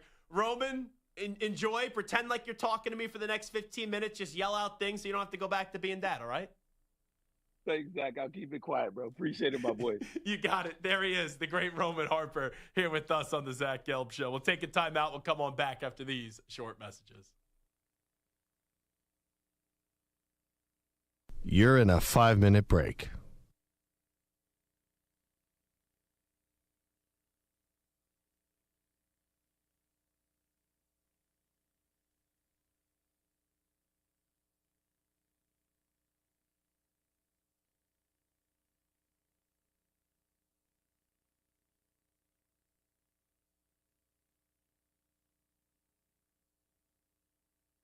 Four minutes, 30 seconds remaining.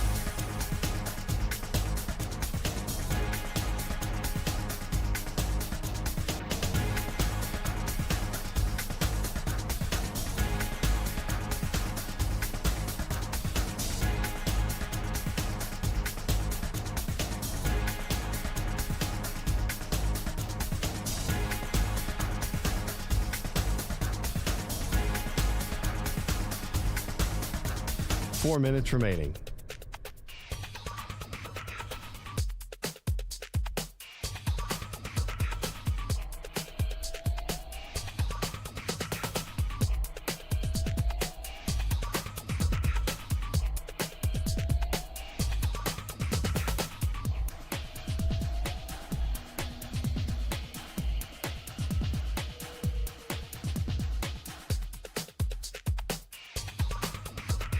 Three minutes, 30 seconds remaining.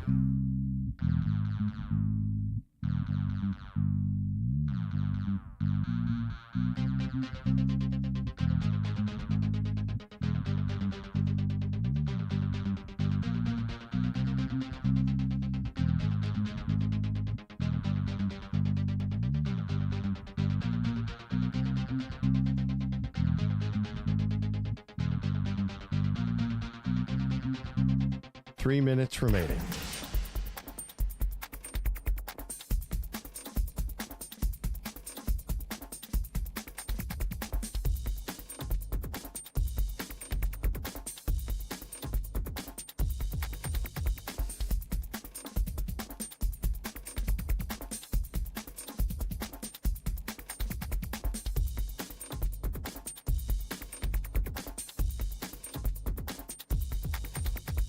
Two minutes, 30 seconds remaining.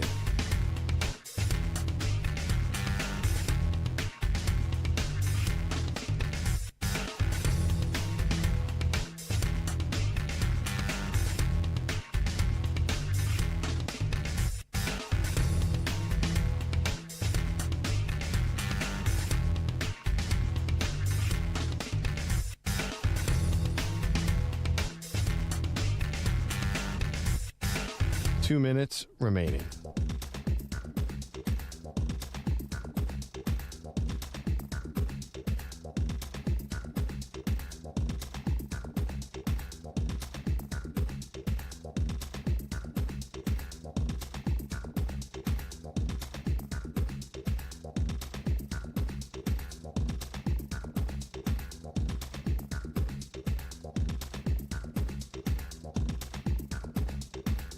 One minute, 30 seconds remaining.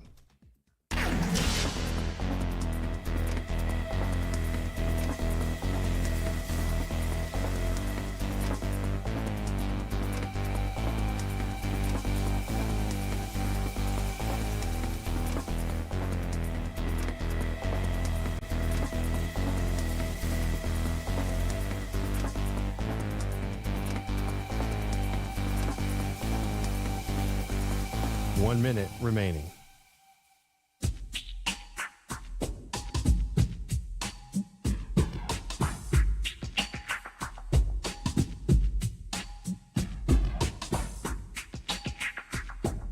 45 seconds remaining.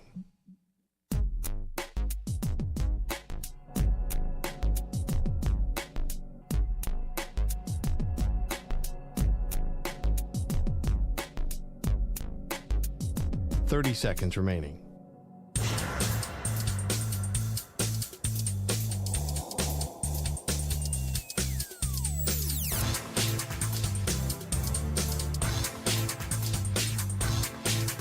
15 seconds.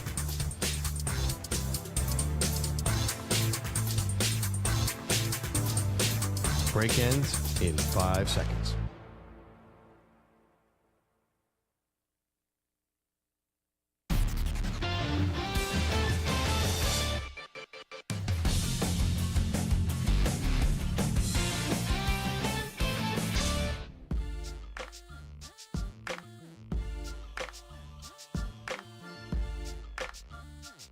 You're listening to the Zach Gelb Show on the Infinity Sports Network. All righty, this is Zach Gelb Show right here on the Infinity Sports Network. Let's hear from Micah Parsons. What kind of ovation, what kind of reaction does he expect to be booed? Does he expect to be cheered when he takes the field back in Jerry's World on Sunday night as the Green Bay Packers are visiting the Dallas Cowboys?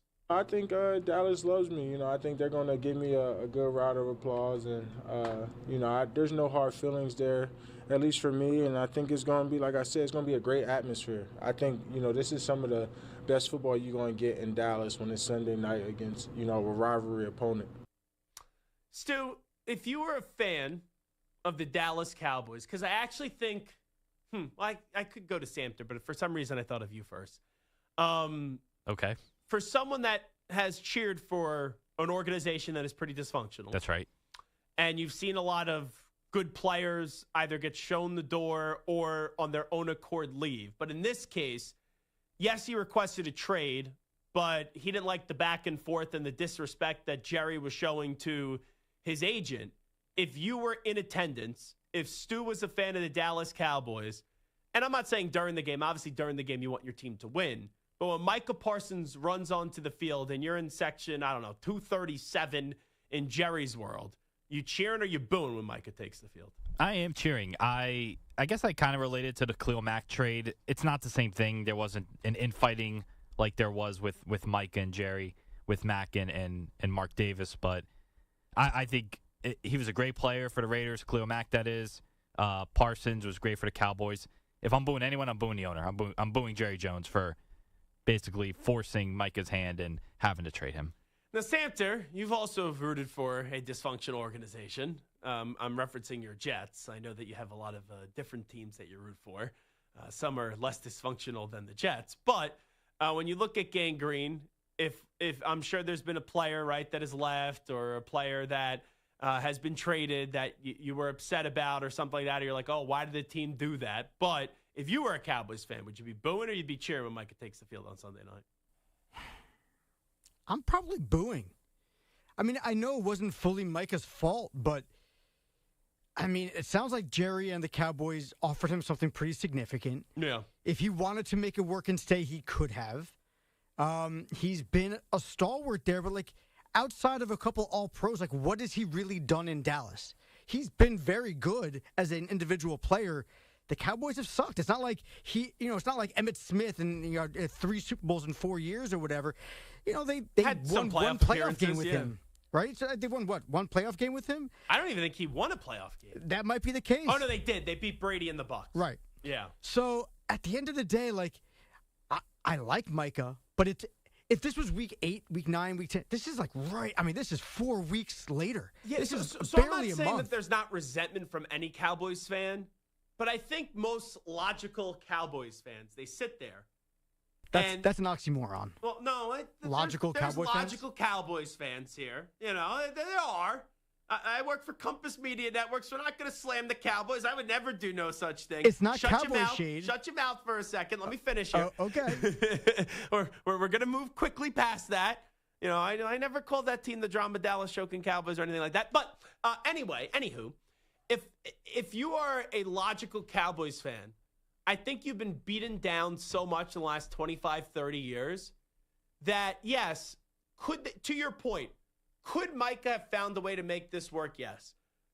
I think Micah has a minuscule amount of blame to be put on him here because he did have that conversation with Jerry Jones, and Jerry was under the interpretation that there was a negotiation. And Jerry obviously offered him something substantial. But with that being said, whether it was remorse for having those talks or not, afterwards, Micah made it clear to Jerry, if you want to talk contract, you got to talk to my agent. It doesn't matter if you gave him the cell phone or not, you flew in, you had the conversation. None of that stuff matters. Once the player says, who has an agent, he says, you got to talk to my agent, Jerry had to put the big boy pants on here and talk to the agent. And it's because of that that Jerry showed no respect to the agent and blatantly disrespected the agent that Micah just said enough of this crap. And that's what really forced him to spark the trade. So I think Cowboys fans, why I think there will be more cheers than boos, is because they're furious with the state of their football team. And the anger, I don't think, is directed to Micah. Sure, there would be some people that say, bleep Micah Parsons, right? He wanted out. He didn't want to be here. Bleep him. There will be people that say that. But I think the majority are going to be more frustrated with the problems of the last 30 years. And that's the decision-making of Jerry Jones. And that's why ultimately, even though it'll be a little bit mixed, I'm sure, on Sunday night, I think there will be more cheers than there will be boos. It is the Zach Gelb Show on the Infinity Sports Network. Let's get the latest update in with the Ackman, Rich Ackerman. Infinity Sports Network.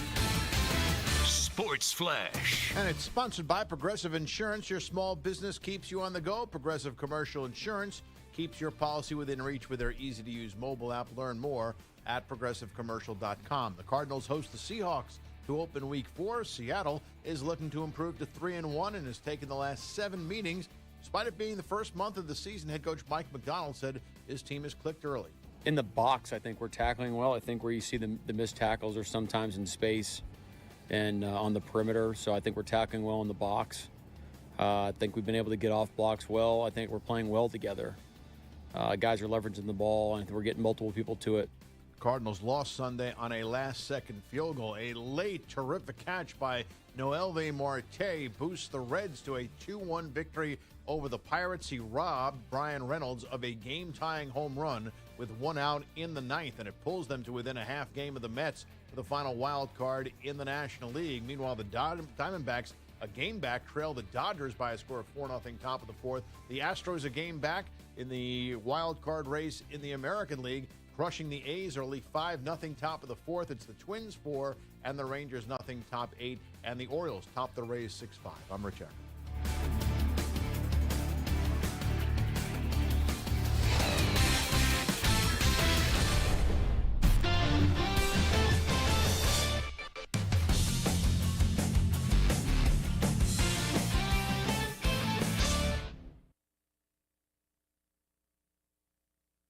You're in a 5-minute break.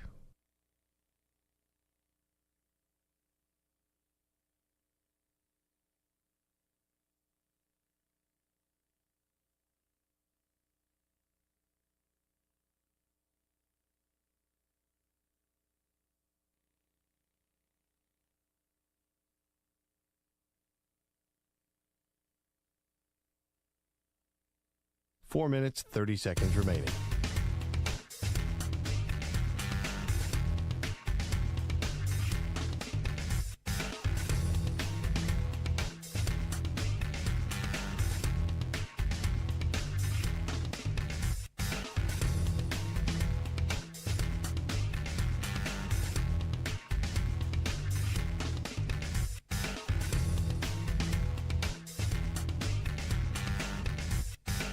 Four minutes remaining.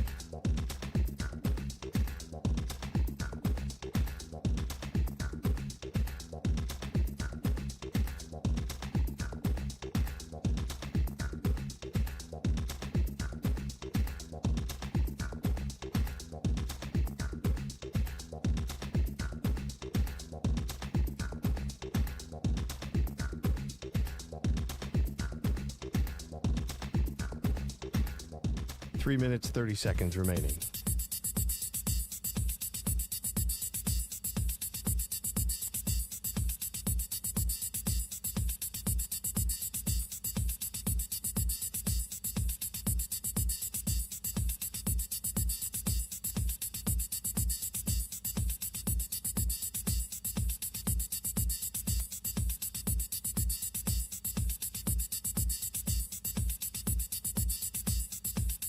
3 minutes remaining.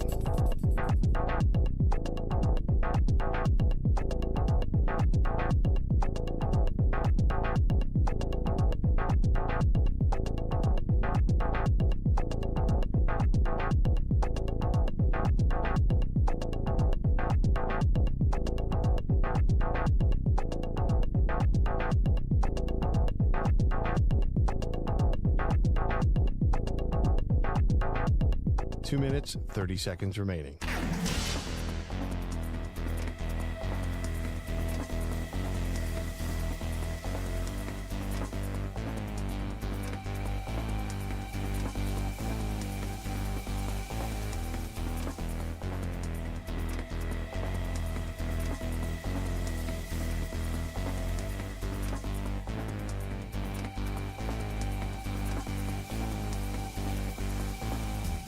Two minutes remaining.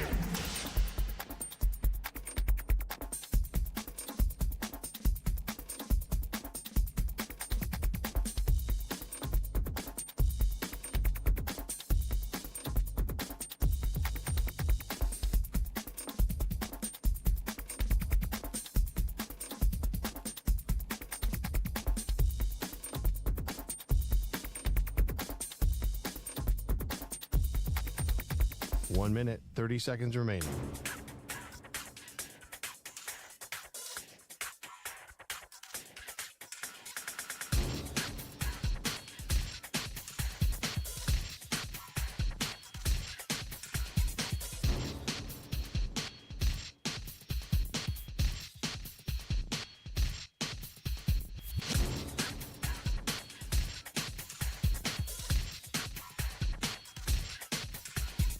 One minute remaining.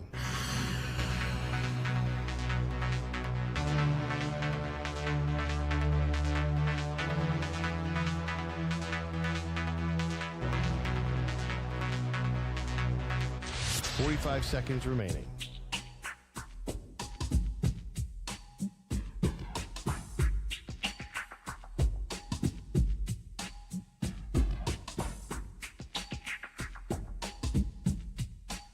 Seconds remaining.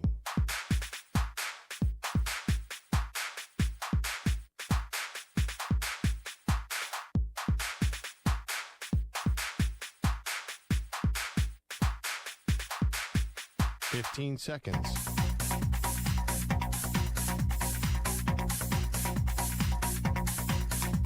Break ends in 5 seconds.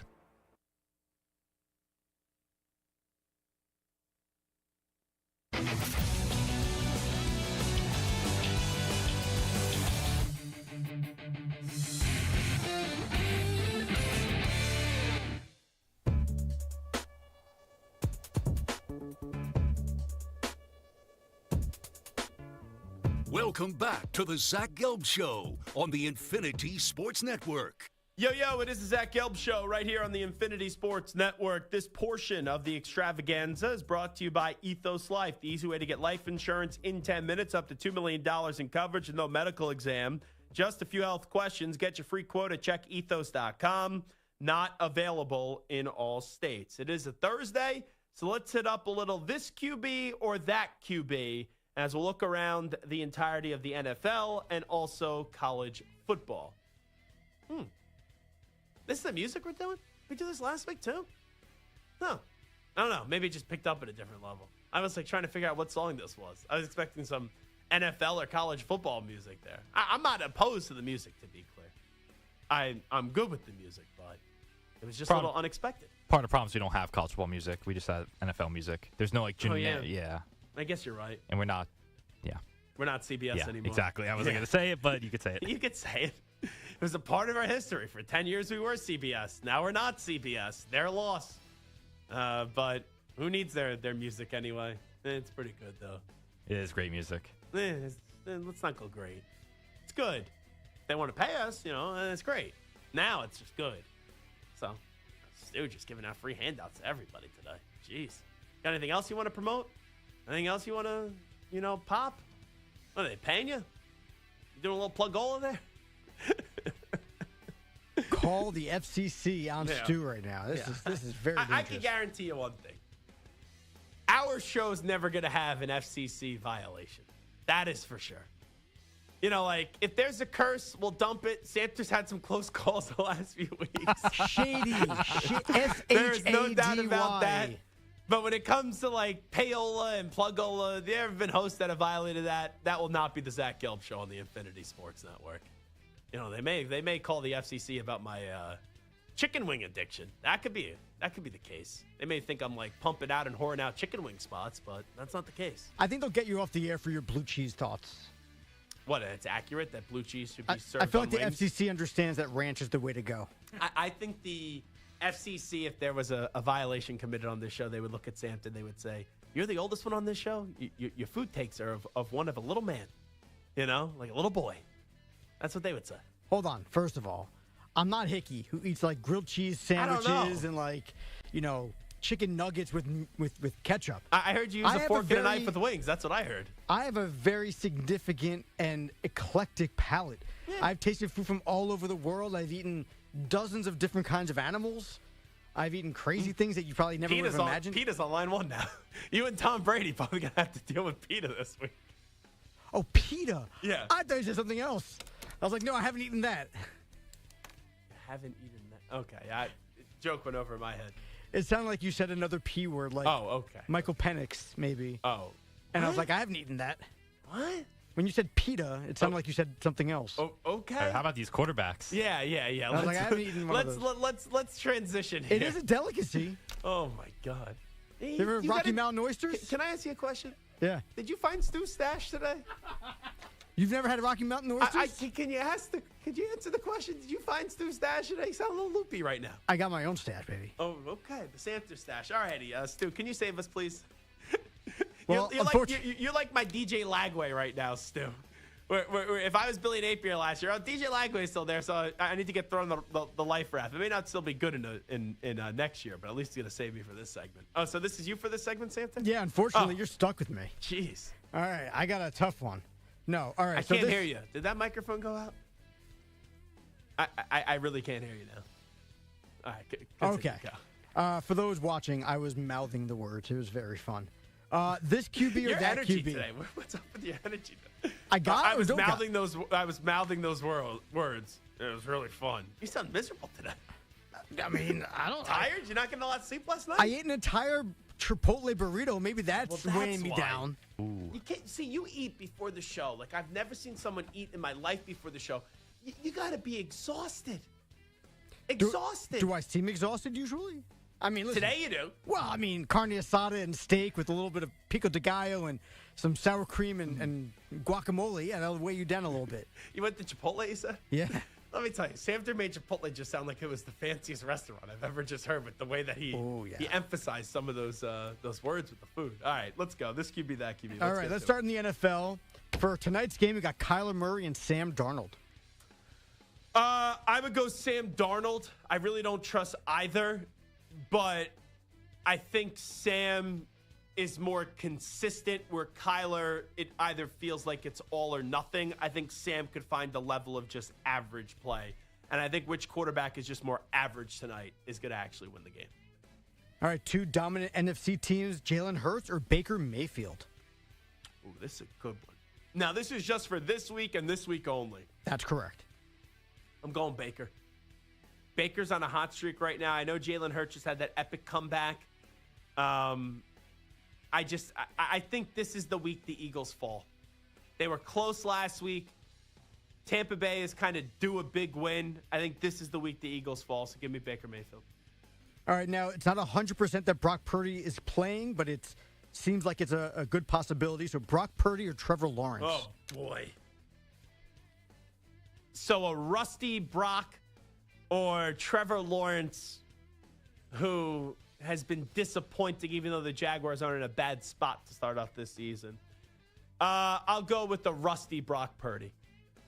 I'll take him to be better than Trevor Lawrence this week. Now, just a little game here. If Purdy doesn't play, and it's Mac Jones, who backed up Trevor Lawrence, revenge who you spot. going with? I would go... I can't believe I'm going to say this. Because of the weapons, even though Ayuk is nowhere close to coming back, but Ricky Pearsall's playing well, and there's just a funky connection going on with Brian Thomas Jr. right now and Trevor Lawrence. I would take Mac Jones. Wow. Just slightly. It's the Shanahan effect. How about Lamar or Mahomes in that crucial 1-3 or 1-2 game between those two teams? I think this is a race to 23. And I trust Lamar Jackson more than Patrick Mahomes right now to get to 23 points. If Derrick Henry could just hang on to the football, Derrick Henry, as great as he is, he's got to kind of be like Clifford Franklin in The Replacements, where he has to go on the sideline and look like he did something with an elephant. If you watch the movie, you know what I'm talking about.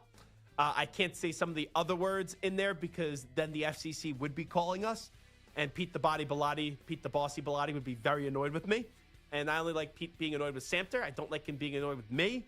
But Lamar has not been the reason why they aren't winning these games. Derrick Henry's got to hold on to the football. I think it's more likely that Lamar gets to 23 points this weekend than it is Patrick Mahomes. All right, how about Stu's Raiders, Geno Smith versus Caleb Williams? I'm going Caleb. I'm going to ride the hot hand here. I know that the Cowboys defense is no bueno, but Caleb Williams put up 298 yards last week and 4 passing touchdowns. Geno is fine. He's competent. But Caleb, I think, just has the higher ceiling, so I'll take Caleb Williams over Geno Smith. And last one for the NFL, Jordan Love or Dak Prescott? Dak's the better quarterback. But for this matchup and this matchup only, I'm taking Jordan Love.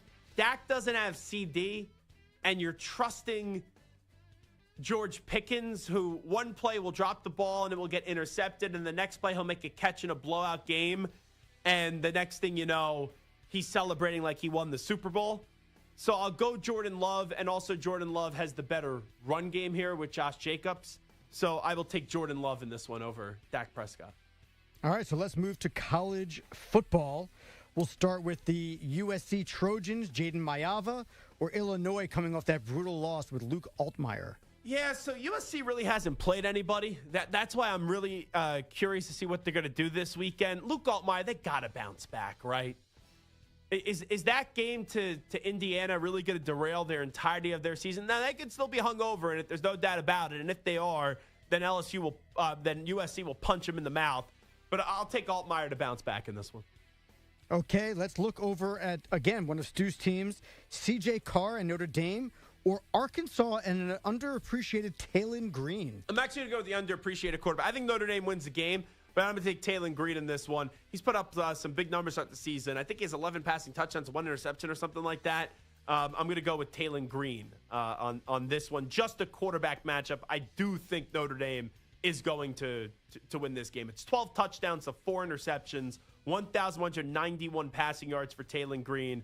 And Taylon Green also on the season has 2 rushing touchdowns of 360 yards. As Carr hasn't been bad, but he's still trying to figure it out. Their defense has been the issue. And it's amazing that Taylon Green is still playing. He was at Boise State back in 2021. He was there for 3 years, and now this is his second year with Arkansas. Woo pig. All right, now another big one here in the SEC. You got Garrett Nussmeier at LSU, and it looks like Trinidad Chambliss for Ole Miss. I'm going Trinidad Chambliss. And also that dual threat ability like he talked about, and that could be a weakness for the LSU defense that we just had Roman Harper on. And Nussmeier right now, whether it's the back injury, they can't run the football, that offense has been sloppy, even though LSU is winning games. I'll go with Trinidad Chambliss. Okay, let's look at Auburn versus Texas A&M. You got Jackson Arnold and Marcel Reed. I'm going Marcel Reed in this one. He's one of the more underappreciated quarterbacks in the country. I know there were some big expectations for him going into this year. I look at him, the dual threat ability. Jackson Arnold, he's not the dude. He's just a dude. That's what I've learned about him. And I thought they were going to win last week. They did not, up against Oklahoma. That was a big revenge spot. I'll trust more of the dual threat abilities of a Marcel Reed who made that big 4th down throw, Stu, up against Notre Dame a few weeks ago. Sorry to bring that back up, but I just think he has the higher ceiling, Marcel Reed. All right, let's stick in the SEC. You got Joey Aguilar in Tennessee or Blake Shapen with Mississippi State, who broke the hearts of my Sun Devils? Yeah, I'm going to go with Joey Aguilar here. I like Blake Shapen. I think he was at Baylor a few years ago, but I'm going with Aguilar here. He played really well a few weeks ago, even though they ended up blowing that game, but I don't really think that was his fault up against Georgia, and he was about to get a lot of praise in the bad decision made by Nico Iamaleava, and he won. Josh Heupel does wonders with quarterbacks. I'll rock and roll with Joey Aguilar in this one. All right, two more, and these are the two big games of the weekend. We got number 6, Oregon and Dante Moore going against number 3, Drew Aller and Penn State. So here's the interesting thing. Drew Aller, last year, he was horrible and cost his team the game up against Notre Dame. He has a lot of experience, but he doesn't play well in the big games. Dante Moore doesn't have big game experience. I know he started at UCLA 2 years ago and then basically was out all last year learning behind Dylan Gabriel. I think Dante Moore is the better quarterback. I do. And Drew Aller, everyone keeps on telling me he's this, he's that, he's this, he's that. This is a huge spot for him, and all the pressure's on James Franklin, Drew Aller, and Penn State. I think Dante Moore is the better quarterback, and I'm going to take the better quarterback in this one, even though they're going to a very tough place to play, and that's a whiteout crowd, in Happy Valley on Saturday night. And then the last big game of the weekend, you got your boy Kalen DeBoer in Alabama going against Georgia, Ty Simpson or Gunnar Stockton. I lean Georgia's going to win the game. I lean right now on Thursday that Georgia's going to win the game. That could change by tomorrow. I think the better quarterback is Ty Simpson. Like the more overall better quarterback is Ty Simpson. I think a lot of people wrote Ty Simpson off after Florida State. I don't think he played nearly as bad as what people thought in that one. I think he has the higher ceiling, where Gunnar Stockton is just a gamer, man.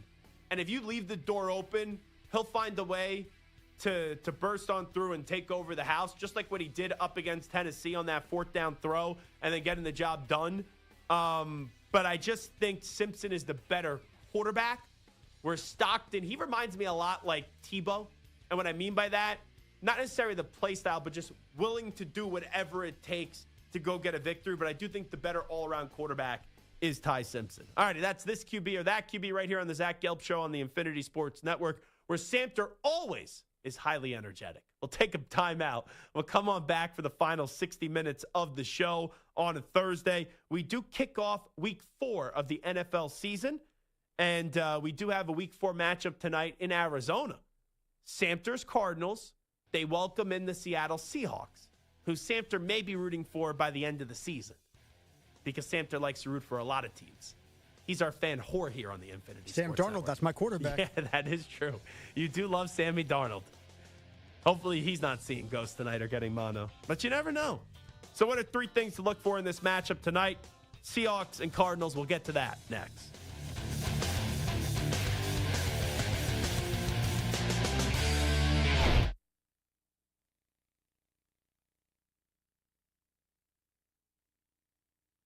You're in a 5-minute break.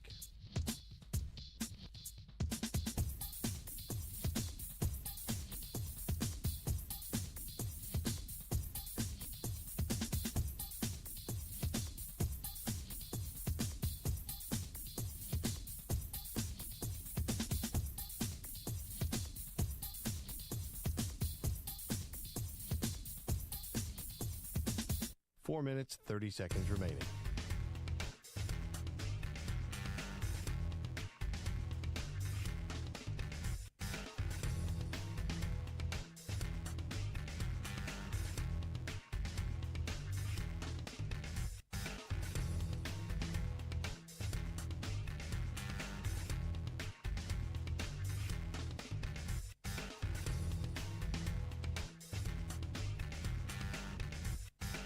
Four minutes remaining.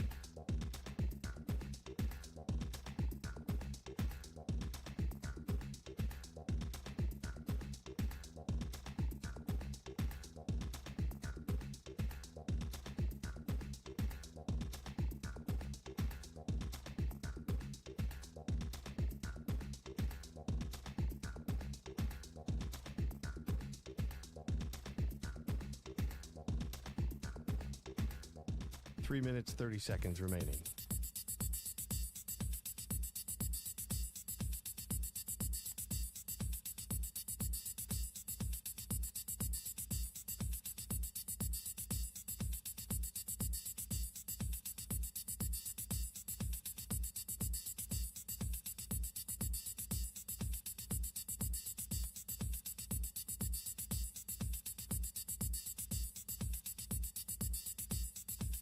Three minutes remaining.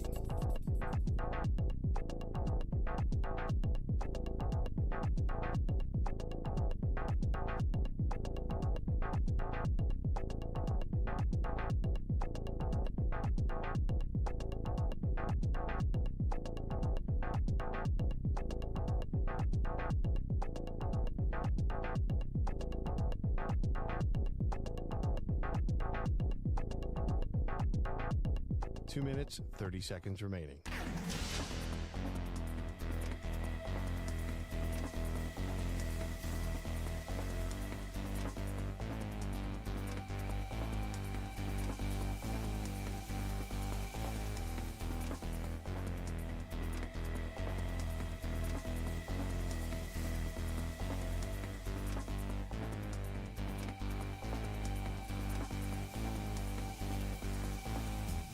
Two minutes remaining.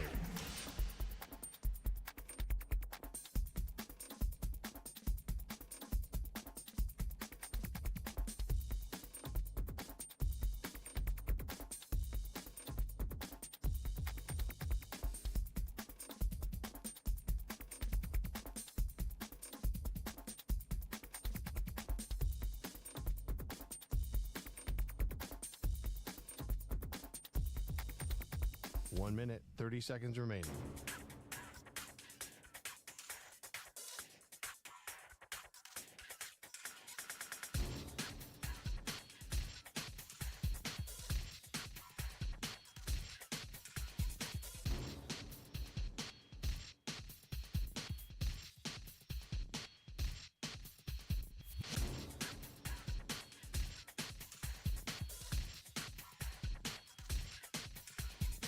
One minute remaining.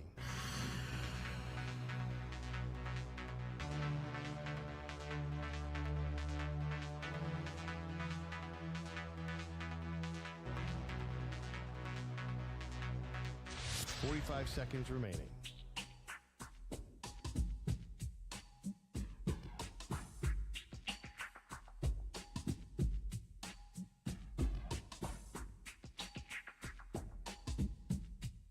Thirty seconds remaining.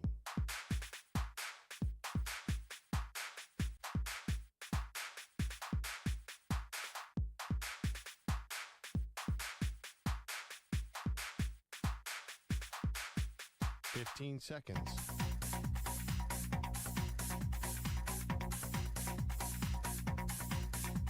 Break ends in 5 seconds.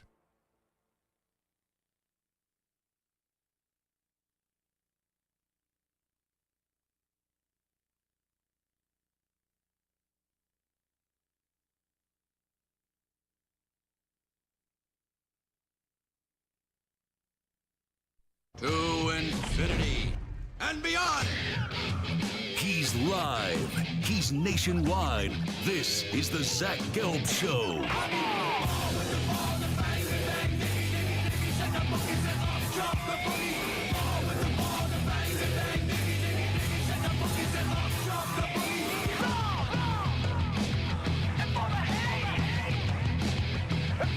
Here's your host, Zach Gelb. All righty, hour number 3 of our radio program. That's right, it is the Zach Gelb Show, coast to coast on the Infinity Sports Network. We do have week 4 of the NFL season starting up tonight, as you do have in Arizona, the Cardinals taking on the Seattle Seahawks. And for some reason during the break, I don't know how I did this. I tangled up my headphones. So that's why the last 50 seconds right there, I kind of felt naked because I couldn't hear anything and I had to untangle my headphones.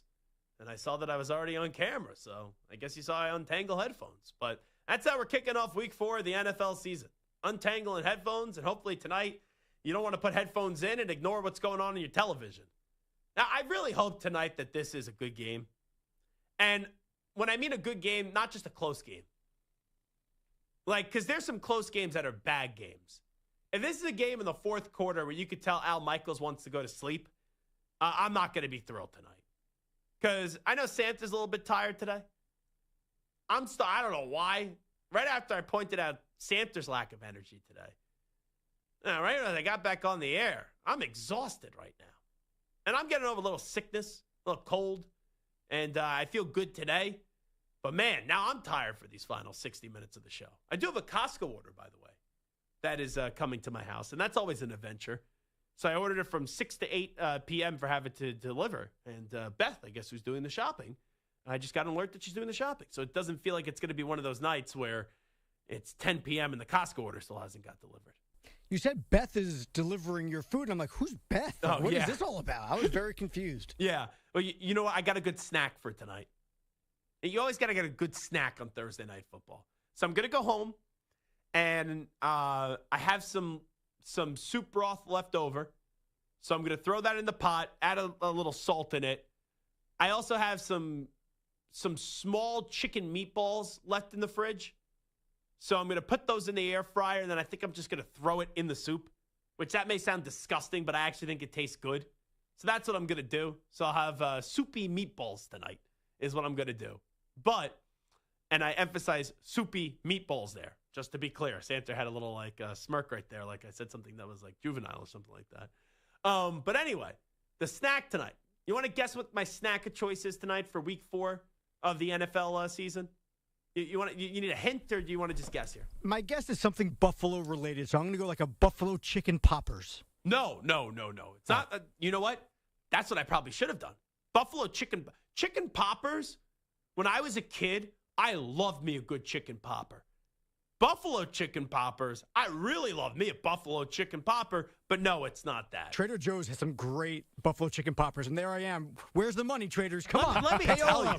Plugola. No, I thought for a second that Ack was the biggest sycophant to Trader Joe's, because like Ack, 3-4 days out of the week, he'll bring something in from Trader Joe's and heats it up in the kitchen. As much as Ack loved Trader Joe's, that pales in comparison to Santa's love for Trader Joe's. You want to hear something sick? My wife and I were house hunting, and we came down to 2 houses that we liked. And one was near Trader Joe's. One was 25 minutes from Trader Joe's. One was 6 minutes from Trader Joe's. And so we went with the one that was 6 minutes from Trader Joe's. Yeah. That was one of the tie-breaking decisions. That's crazy. It wasn't the tiebreaker, but it was one of the. Don't get me. When I grew up as a kid, they had a Trader Joe's on Long Island. I don't really use the Trader Joe's in the city because I have a Whole Foods 2 blocks from my apartment. I don't think I would base my decision on buying a house on how close Trader Joe's is. So that's why we love you. Stu, you want to take a guess what the snack is tonight? Let's go pigs in a blanket. It's not pigs in the blanket. He does love pigs in the blanket. I think pigs in the blanket is one of the great unifiers in our country. I think it doesn't matter if you hate someone, if you're Democrat, Republican, if you put a pig in the blanket in front of 2 people that hate each other, I think they come together and they sing Kumbaya over that pig in the blanket. Unless one of them's vegan. I think even a vegan would like a pig in the blanket. I'm kidding. I don't want anyone to get offended. And the next thing you know, our former boss, Spike Eskin, will be like, oh, you really offended me. He was vegan. Yeah, he still is vegan. Not surprised. How could a guy do afternoon drive, Philadelphia, and not eat a cheesesteak? I mean, he weighs like 19 pounds. That is true. Spike is a skinny man. I mean, he's very proud of his weight loss journey, so good for him. Yeah. No, I knew Spike longer than pretty much anybody here. I didn't know Spike because we once bonded over our weight loss journey together, and I said, Spike, I never knew you when you were fat. I never knew Spike when he was fat. And he goes, oh, I got some pictures, and he showed me some pictures. Spike is a skinny jean guy now, though. He loves to wear those skinny jeans. I'll tell you, I took a photo with Tommy Lugauer at Marash's house. Someone commented, like, does Tommy spray paint on the jeans now? Like, the jeans are so tight. Yeah. And Lugauer is a great dude. But no, it's not pigs in the blanket. It's not buffalo chicken poppers. Man, you guys gave 2 great appetizers. It's a snack. I got trail mix.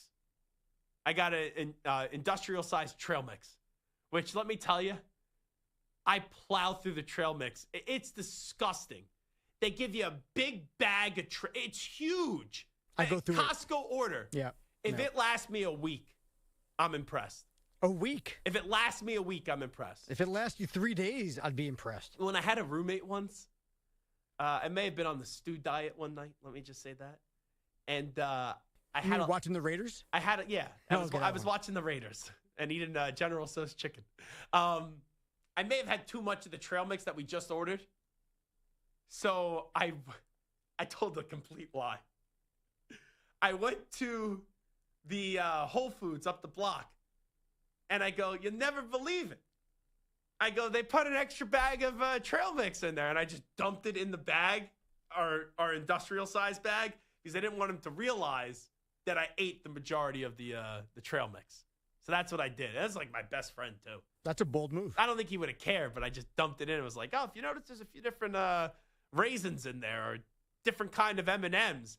I walked out of the store and there was a free bag. They messed it up. The bagger put an extra bag of trail mix in there. So I did tell. That was the last time I think I told a white lie. It's the perfect crime. Yeah, well, I felt bad. I was like, here I am. I go, as Scott Farrell would say, that fat ass. I was eating all the trail mix. I was doing a little bit of the stew diet, and I ate too much of the trail mix.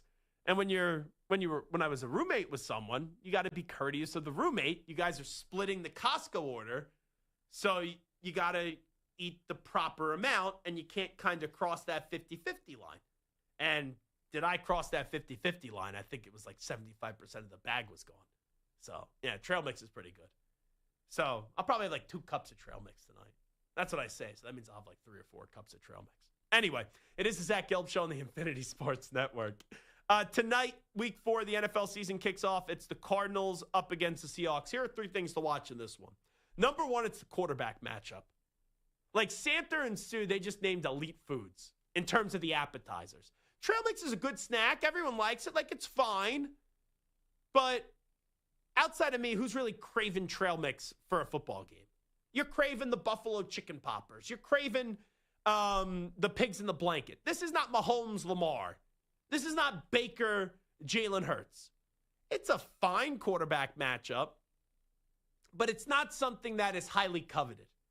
So both of these quarterbacks, they are highly thought of years ago. Kyler was a number 1 overall pick. Sam Darnold was a 3rd overall pick. Or 2nd or 3rd. I think it was 3rd overall pick. Yeah, because Saquon was 2 and Baker Mayfield was 1. So you look at both these quarterbacks, their ceiling now in the NFL is good, not very good, not great, not elite, but the floor gets really ugly. And there are moments where Kyler Murray has a, oh my goodness gracious moment, and it's not intended an oh my goodness gracious moment being a good moment. There are moments, especially at the end of last year, where Sam Darnold's like, oh my goodness gracious, man, the old Sam Darnold is back. So I think whoever is just more average tonight, who is fine, I think that team ends up winning the game between Kyler and Sam Darnold. Now, another thing to watch for is Marvin Harrison Jr. I don't think I'm more confused about a player or a situation more than I am with Marvin Harrison Jr. right now. And I don't know whose fault it is. So you go back to last year, he was disappointing. You saw the numbers that Malik Neighbors put up. You saw the numbers that Brian Thomas Jr. put up. You've seen receivers immediately come into the league and take the league by storm. Jamar Chase, Justin Jefferson, even to an extent that he was a surprise, Puka Nacua. So it's not impossible for a rookie to be a stud. And Marvin Harrison Jr. kind of went the route of his father, where it was an okay rookie season, but it wasn't anything that blew your socks off. So going into year 2, this was supposed to be the year of acceleration. This was supposed to be the year of improvement. And this was supposed to be the great year of Marvin Harrison Jr., which is why I thought when he was coming out of Ohio State, I said to myself, wow, this guy's a slam dunk, surefire Hall of Famer, right? That's what I thought of him. So in the first 2 weeks of the season, there was a quote from Kyler Murray, and Kyler did this last year where he's like, there's a lot of mouths to feed. We can't force the ball to Marvin Harrison Jr. And I was kind of turned off by Kyler Murray's answer because it was almost like, I don't care if Marvin Harrison Jr. is not getting the ball. It's either we win or we lose, which is a quarterback answer. But you need Marvin Harrison Jr. to be great if the Arizona Cardinals are going to make the playoffs this year. So there has to be a heightened awareness. There has to be some attention and some extra attention that needs to go to Marvin Harrison Jr. But then last week, when I walked into last week thinking this was more of a Kyler Murray problem, not a Marvin Harrison Jr. problem. And then last week, I'm watching the game, and Marvin Harrison Jr. is wide open. You know, I really do hate when talk show hosts say they could do things that professional athletes can't do, right? But I'll tell you, if I put Stu at the 45-yard line last weekend, like standing still, wide open, and Kyler Murray hit him in the hands, I think Stu could have caught that pass. I think Samter could have caught that pass. I think I could have caught that pass. And Marvin Harrison Jr., who I think the world of, is wide open, and he dropped it. Now, that to me shows me that there's something mental going on here. Where, do I think Marvin Harrison Jr. can physically play in the league? Yes. But whether it was the disappointment of last year, maybe some frustration with this quarterback, I don't care what it is. You know, I'm not going to sit there and say he has the yips, right? I'm not going to say that. But dropping that ball says to me there's a bigger problem than what I thought. And it doesn't matter where the blame is. It's clearly now getting to Marvin Harrison Jr. And maybe he's having some self-doubt if he could be the player that he once was at Ohio State now in the NFL because he's used to being great and he wasn't great last year. So there's something there. Well, you know what alleviates that pressure? Go get in the end zone tonight.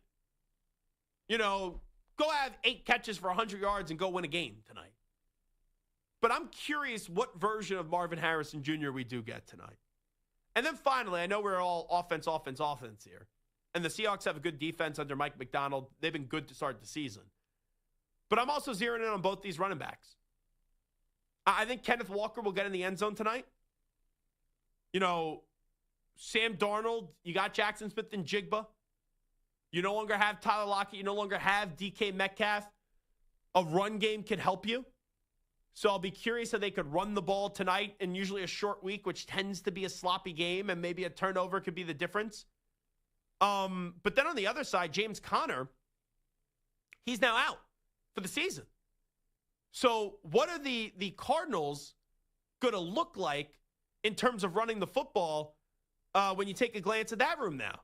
As you have Trey Benson, as he's going to get the majority of that carries. And maybe Michael Carter, who used to play for the Jets, who's now out there, he ends up playing a role. And Benson ended up getting picked in the 3rd round, 66 overall, back in 2024. So I'm just curious what both of these backfields are going to look like. And maybe an under-the-radar player here. And this is something that you lose a Lockett, you lose a DK Metcalf. Someone else is going to have to step up. And obviously, Jackson Smith and Jigba is their number 1 wide receiver there. And to start the season, he has 323 receiving yards. That's 2nd in the league. And he's 5th in receptions with 22. And I was a big fan of Jackson Smith and Jigba. You know, I'm not a huge fan of Ohio State, but anytime there's a Ohio State wide receiver, I do think the wide receiver usually does end up being well. And Cooper Kupp is there, sure. And Cooper Kupp's not the same player that he once was. But this kid, Torrey Horton, to start the season, he's got 5 catches for 64 yards. You know, it's only 2 touchdowns. Out of Colorado State, he's a rookie, 5th-round pick. You know, I'll be curious what he is and what he does tonight. Because the last 2 games, he's had 2 touchdowns. Had a touchdown against Pittsburgh, and he had a touchdown up against New Orleans. So I'm curious if this is just a 2-week stretch or if there's more there as they try to look at their new trifecta at wide receiver, where last year was Tyler Lockett, it was DK Metcalf, it was Jackson Smith and Jigba, and now you're going with Jackson Smith and Jigba, Cooper Kupp, and Torrey Horton. It is the Zach Gelb Show right here on the Infinity Sports Network. Some things to look at as we kick off Week 4 tonight between the Seattle Seahawks and the Arizona Cardinals. When we come on back, so we always talk about who's the best quarterbacks in college football. Let's highlight some guys that are underrated. Right now, Who's an underrated quarterback in college football? Samter will give you an answer when we come on back. Stu will give you an answer when we come on back. And, of course, myself, Zach Gelb, will give you an answer as well when we come on back right here on the Zach Gelb Show on the Infinity Sports Network. You're in a 5-minute break.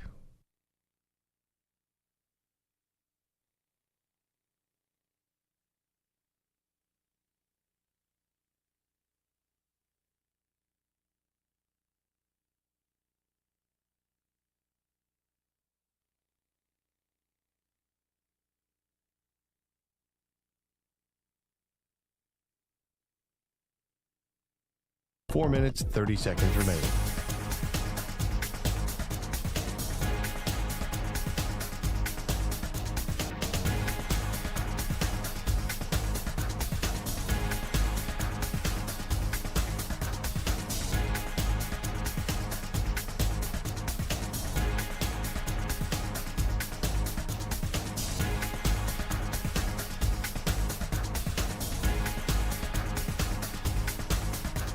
Four minutes remaining.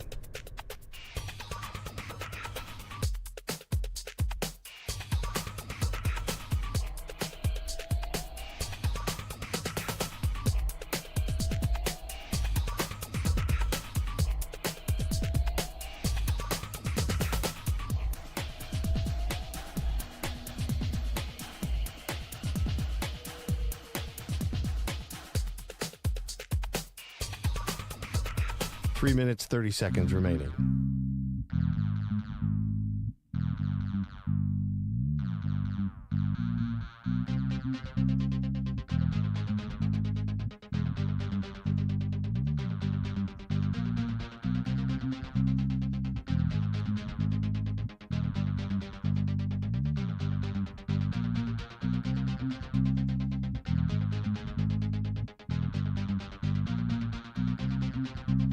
Three minutes remaining.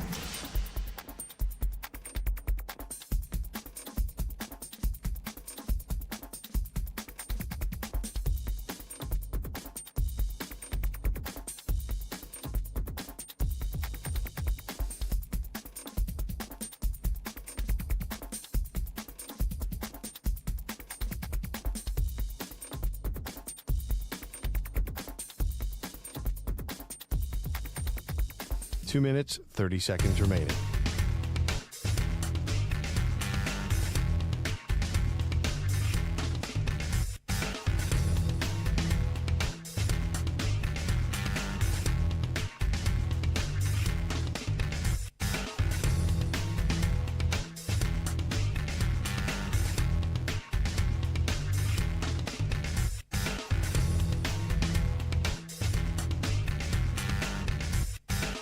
Two minutes remaining.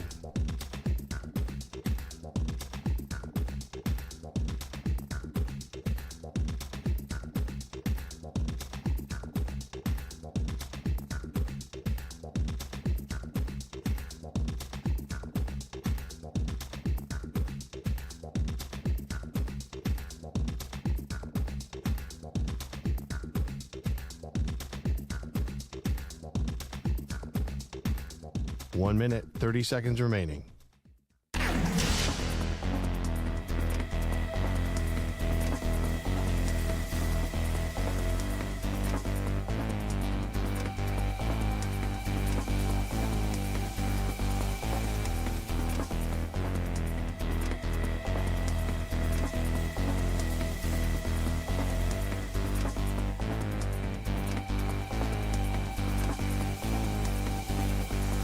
One minute remaining.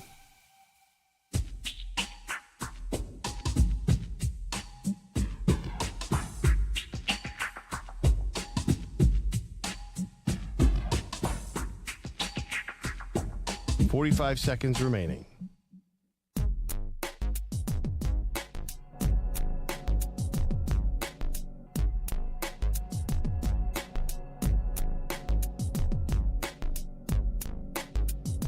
.30 seconds remaining.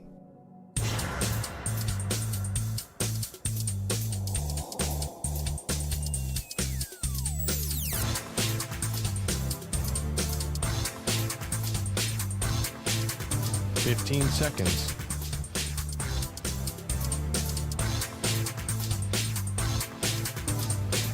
Break ends in 5 seconds.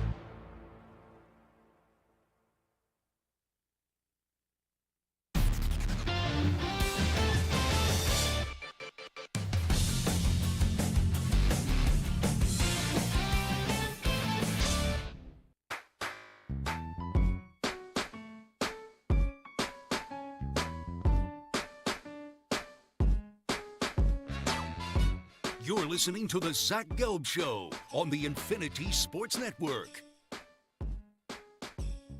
Alrighty, this is Zach Gelb Show on the Infinity Sports Network. Let's get to this segment right now, which we're going to go around the room here. We're going to ask for a college football quarterback that is the most underrated quarterback in the country right now. You know, obviously, you look at this weekend. You got Oregon, you got Penn State. A lot of intrigue on that matchup with Dante Moore and going up against Drew Aller. You got Ty Simpson going up against Gunnar Stockton. Like, all four of those quarterbacks are well known. So when we get to some quarterback matchups, who's a quarterback, in your opinion, with what he's done so far this season, the first 3-4 weeks or so, that you just think is a really underrated quarterback? I will start things off with Michael Samter. Samter, what do you got cooking for us? I'm going to go. It's a guy we actually mentioned earlier today when we were doing this QB or that QB, but Talon Green of Arkansas. Now, granted, he's a senior, so he's got a little bit of age on there, but he's 6'6", 224. He's got 1,200 yards, 12 touchdowns, and 4 picks so far this year, including in the game against Ole Miss. He had 305 yards and a touchdown. But he's also had a game with 9 carries, 151 yards and a touchdown, 14 carries, 115 yards and a touchdown, 53 yards rushing. So he's got 1,200 yards, 400 yards on the ground, 2 more on the, 2 more touchdowns on the ground there too. He's only been sacked 3 times, right? So you can tell he's elusive. It's just a guy in a conference loaded with quarterbacks that we're just not talking about or thinking about. And considering the games that they've got coming up, we might hear a lot more about him. Well, he is their offense. He is. Because you talked about the passing numbers. I know you briefly talked about the rushing numbers. To put the rushing numbers in perspective, he's also their leading rusher right now. 360 rushing yards on the season on 44 carries. Mike Washington Jr. has 46 carries. He's their second leading rusher with 330 rushing yards. So not only is he dominating through the air, already nearly 1,200 passing yards, 12 touchdowns to 4 interceptions, but he's also dominating on the ground as well. And you look at Arkansas, all right, obviously no one's going to sit there and praise them that much after beating Alabama, A&M, and Arkansas State. They did lose to Ole Miss, and they did lose to Memphis last week. So the Memphis one's a bad one. But, like, Memphis isn't a slouch of a program, let's be clear, too. But, and they're 4-0. And they've produced, obviously, some coaches that have gone on to get Power 5 jobs. But Ole Miss, they only lost 41-35, and they lost to Memphis by 1 point. You get a play or two here or there that just go a different way. They could be sitting there being 4-0. They're not. They're 2-2. But it's not because of their quarterback. And their next 3 weeks, this is what's going to be fascinating to me. Or the next 3 games, I should say, because there's a bye week. They have Notre Dame this weekend. Stu, your defense stinks right now. Not a good defense. I think Notre Dame wins, but Talon Green's going to be able to cook. Then after that, they play Tennessee, and they play A&M. Now, A&M, Roman Harper said it. I know they're 9th in the country, so it's weird to say that they're underrated. A&M, I'm buying. I like their quarterback in Marcel Reed. I like their coach in Mike Elko. I didn't like the process and how they got Mike Elko there. Because the fan base, they rejected Mark Stoops, who's done a good job at Kentucky. It's time, though, for Kentucky probably to find somebody else. I do get that. But these next 3 games, even though you already have 2 losses, so like Arkansas, no one thought they were going to make the college football playoff anyway heading into the season, and Sam Pittman's job is on the line. But these next 3 games to them, you win one of them, that changes a lot on the outlook of the way that you're looking at this football team. And they're not going to be favored in any of those 3 games. They're going to be expected to lose all 3 of them. It would not surprise me, because to Santer's point, because of who the quarterback is, if they find a way getting one of those victories. All righty, Stu, who's your underrated quarterback? All right, mine is Duke quarterback Darian Mensah, the Tulane transfer, who has been very good for Duke so far this year. He is 3rd in the country in passing yards with just over 1,300 yards. 11 touchdowns, just 2 interceptions, leading the ACC in passing touchdowns. Obviously, going into the season, we would have thought Cade Klubnik, Carson Beck. But right now, it is Mensah who has been very good. Now, Duke has lost 2 games, so that has not been great. But he's been pretty good in all 4 games he's played this year, so it's hard to blame him. Yeah, when they got blown out by Illinois, I thought they were actually alive in that game going in because the spread was funky. It was only like a 2.5-point spread. If you can't tell, I was the one that bet Duke. I also bet Baylor, though, that week, and Baylor came on back with Sawyer Robertson to get that victory up against SMU. But when they lose to Illinois, I don't think anyone's going to sit there at the time and say, oh, that's like a hard – how they lost since it was a blowout in the second half, yeah, it wasn't good. But in the large scheme of things, if you tell me Illinois beats Duke, no one's going to crush you. Now, little did we know a few weeks later, Illinois was going to go up against Curt Cignetti, and Curt Cignetti would basically smoke a cigarette on them and say, Google me afterwards. I still can't, 63-10 or whatever it was? That was wild. The one that I think pains the Duke fan and my dear friend Manny Diaz is the loss to Tulane. Because Darian Mensah was their quarterback last year. You stole their quarterback because of name, image, and likeness in the transfer portal, and you still couldn't beat them. Now, to Stu's point, the quarterback is playing well. They got the win last week up against NC State, which is a good win for Duke, obviously, inside the ACC.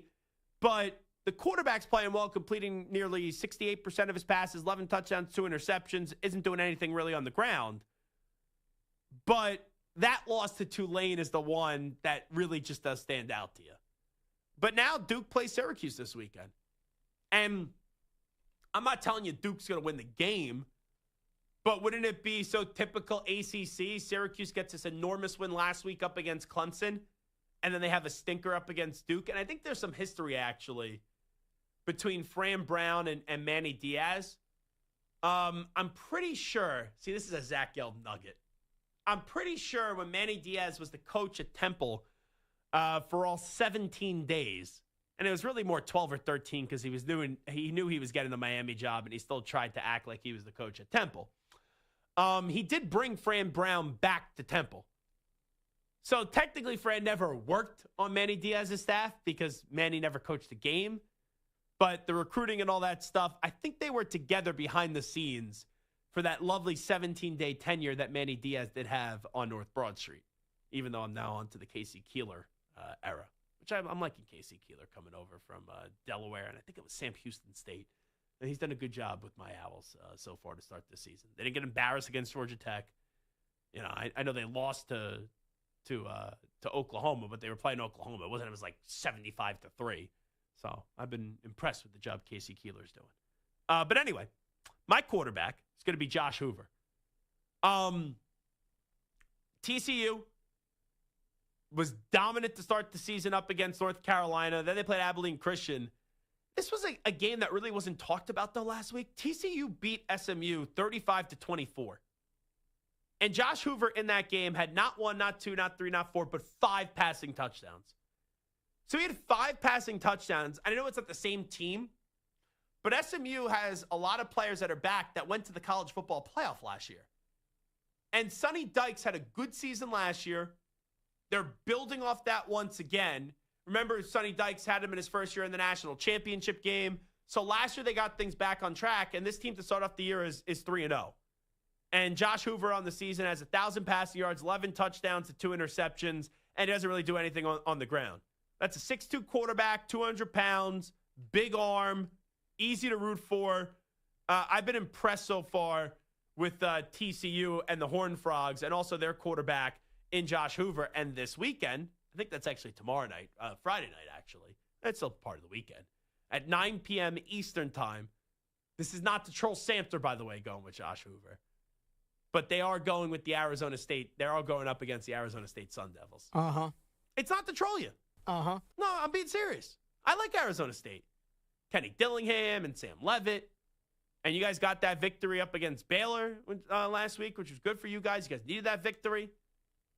But Arizona State has TCU, Utah, Texas Tech the next 3 weeks. That's pretty fun. That's good.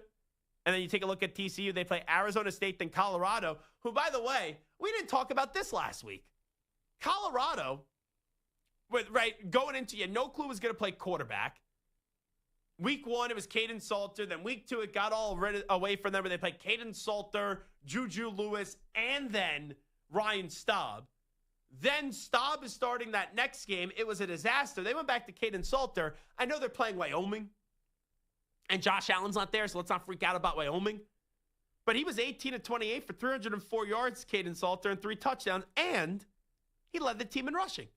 11 carries for 86 yards and a touchdown. So Caden Salter, I guess, is back in the good graces of Coach Prime with Colorado. And Colorado this week, they do have Kalani Sitake and BYU, and then they will play my underrated quarterback in Josh Hoover the following week with TCU. Can I just ask a quarterback, and do you think he is underrated? I'm just going to ask this quarterback. Okay. Dylan Raiola, who last year, there was such high expectations. He had a good start. They did win a bowl game, but the numbers weren't great. And then heading into this year, a lot of people weren't talking about him. And that offensive line was horrendous up against Michigan. He got sacked 7 or 8 times, getting hit every play. And Dylan Raiola was the only reason why that game was close for Nebraska. And I thought he had a good game up against Michigan, even though they lost the game and they really needed to win that game. But they didn't lose the game because of the quarterback. They lost the game because they couldn't stop the run and they couldn't block for the quarterback. So Dylan Raiola, since he was so hyped last year, and then the hype train, it felt like nationally did slow down. I asked this to Matt when he joined us, Matt Rule, last week. Do you feel like your quarterback is disrespected? He goes, I just feel like people should appreciate my quarterback more. Is Dylan Raiola now an underrated quarterback in college football? Just wondering. I think Matt Rule said it best. It's just people haven't been watching him or paying attention. I think that if you do, you realize that he's very good. I wouldn't say he's underrated. He's just, people have kind of forgotten about him. Okay. I think it's more that he's just not in the front of people's minds. But when people remember about him and start looking at him and watching him, they'll be like, oh, yeah, that's the guy who was like the 5-star #1 recruit who went to Nebraska. I think the Mahomes stuff actually hurts him.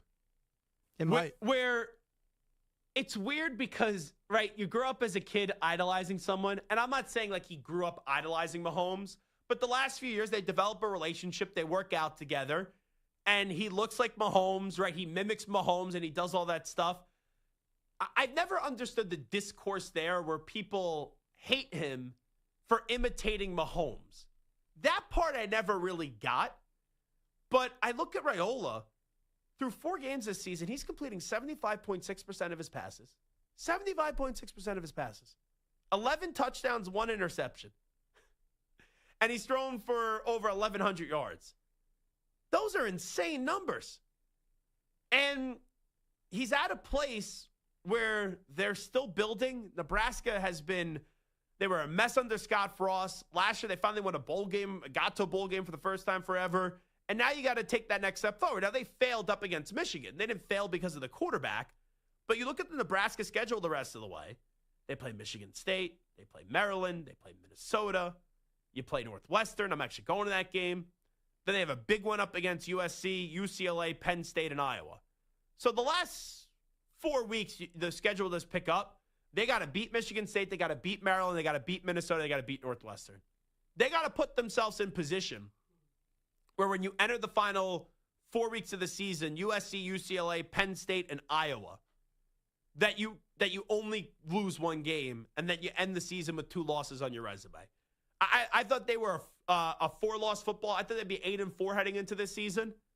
I could see them being 9-3. I could see Nebraska being 9-3 because Raiola's playing that well. But that line's got to improve.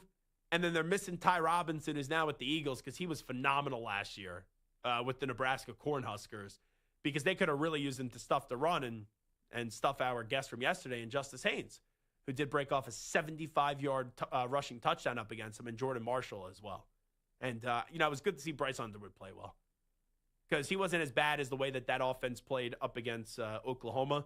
So it was good for him to have that moment. And Michigan's another team now where I think Michigan's one of those teams you're like, okay, how do you evaluate Michigan now? Because, yeah, they lost to Oklahoma. They beat Nebraska. I think 2 weeks from now when they play USC, that's a big test. It's a big test for Lincoln Riley. It's a big test for Sherrone Moore. And then that will give us a better idea of really what this Michigan team's going to be. And I would anticipate next weekend that Michigan's going to be able to beat Wisconsin, because right now it is ugly for Luke Fickell. I know Barry Alvarez. Come on, I know a coach never likes to hear someone say, "Oh, someone should lose their job and fire the coach." But what else should the Wisconsin Badgers fan chant? They're going to blow it out against Maryland. They didn't show up against Maryland. What else do you expect about them? Maryland quarterback's actually pretty good too. You got to give him credit with what he's been able to do to start the season. Malik Washington. Now, that's another underrated quarterback potentially. When we get to this underrated quarterback conversation, his completion percentage is not that good. But he does have 8 touchdowns and 1 interception over 1,000 yards. You take that from Maryland. There's no doubt about that with Mike Locksley as their head coach. And he also has 2 rushing touchdowns. All righty, we'll take a break. When we come back, we're going to do something that we usually don't do in football season. There's a lot going on in the baseball world. Tigers choking. Mets choking. George Springer thinks the MLB is fixed. We'll get into all those storylines and also give you a thought on the AL MVP race when we come on back. And I did make a bet today. I made a group bet today. My fantasy baseball chat, they made a group bet about the AL MVP. We'll tell you who we did select when we come on back. Update time. Here's the Ackman, Rich Ackerman. Infinity Sports Network. Sports Flash. And it's sponsored by Progressive Insurance. Insurance for motorcycles, boats, and RVs for protection on the road and on the water. See how much you can save at 1-800-PROGRESSIVE and Progressive.com. Since you mentioned baseball, we will start with baseball. The Astros a game back for the final wild card in the American League, crushing the A's this afternoon in West Sacramento, 9-0 in the bottom half of the 6th. The Diamondbacks, a game out of the wild card in the National League, getting pummeled by the Dodgers by a score of 8-0. Freddie Freeman, Andy Pages with home runs. Shohei Ohtani has hit his 54th for LA as well. That game now in the bottom half of the 7th. Earlier today, the Reds pulled to within a half game of the Mets for that wild card in the NL, defeating the Pirates 2-1 as Noelvi Marte robbed Brian Reynolds of a game-tying homer with 1 out in the 9th. Dylan Beavers with a walk-off home run for the Orioles. They beat the Rays 6-5 in the final home game at Camden Yards this season, and the Twins blanked the Rangers 4-0. Texas managing just 3 hits on the day. I'm Rich Ackerman. Hey, like us on Facebook. Our handle is INF Sportsnet. That's INF Sportsnet for our Facebook page. This is the Infinity Sports Network.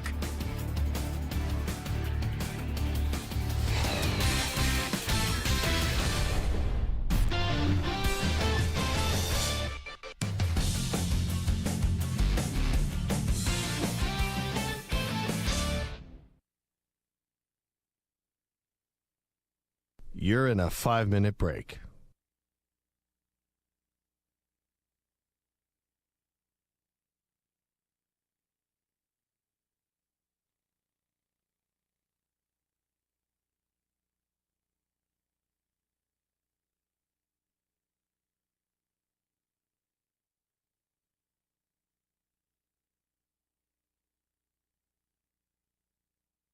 Four minutes, 30 seconds remaining.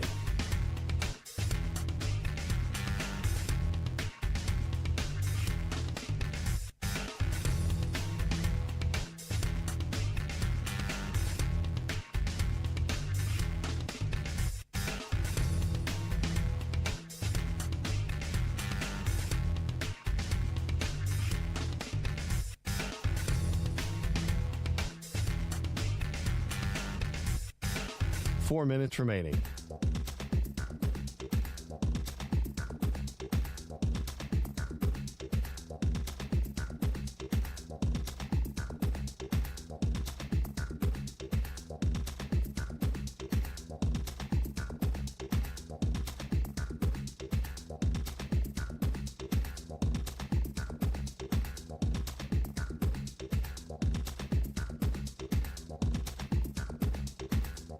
Three minutes, 30 seconds remaining.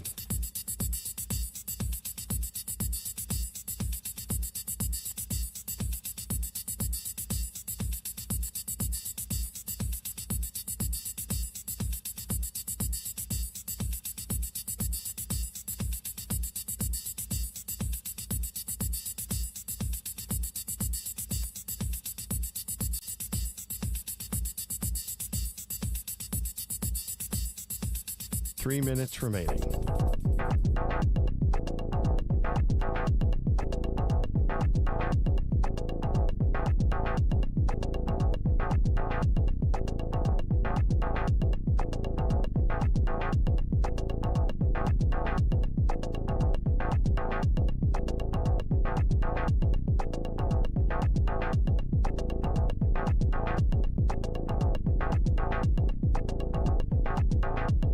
Two minutes, 30 seconds remaining.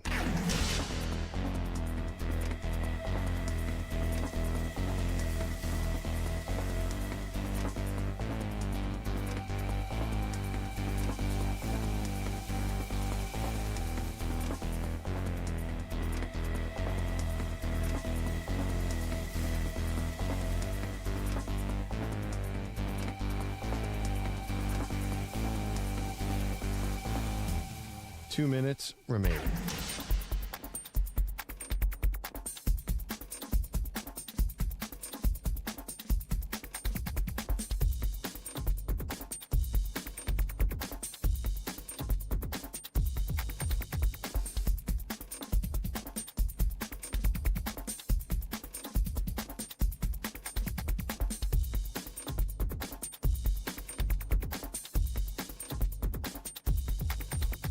One minute, 30 seconds remaining.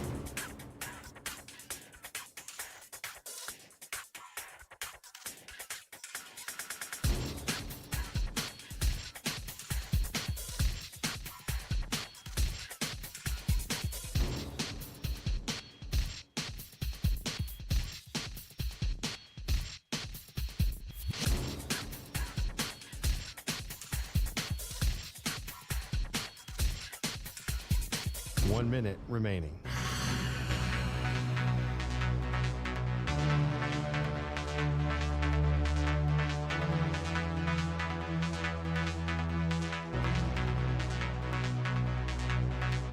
.45 seconds remaining.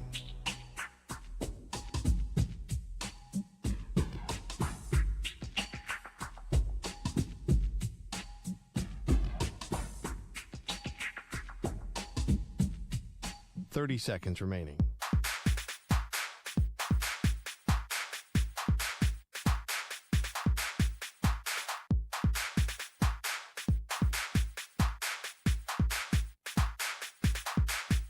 .15 seconds.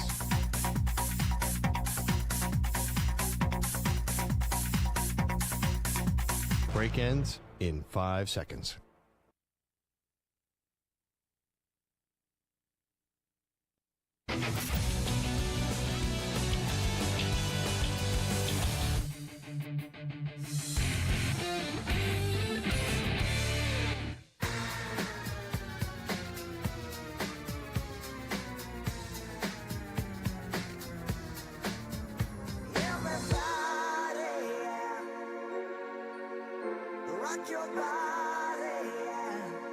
Hey, this is Howie. And this is Nick. We're from the Backstreet Boys. And you're listening to the Zach Gelb Show. And guess what?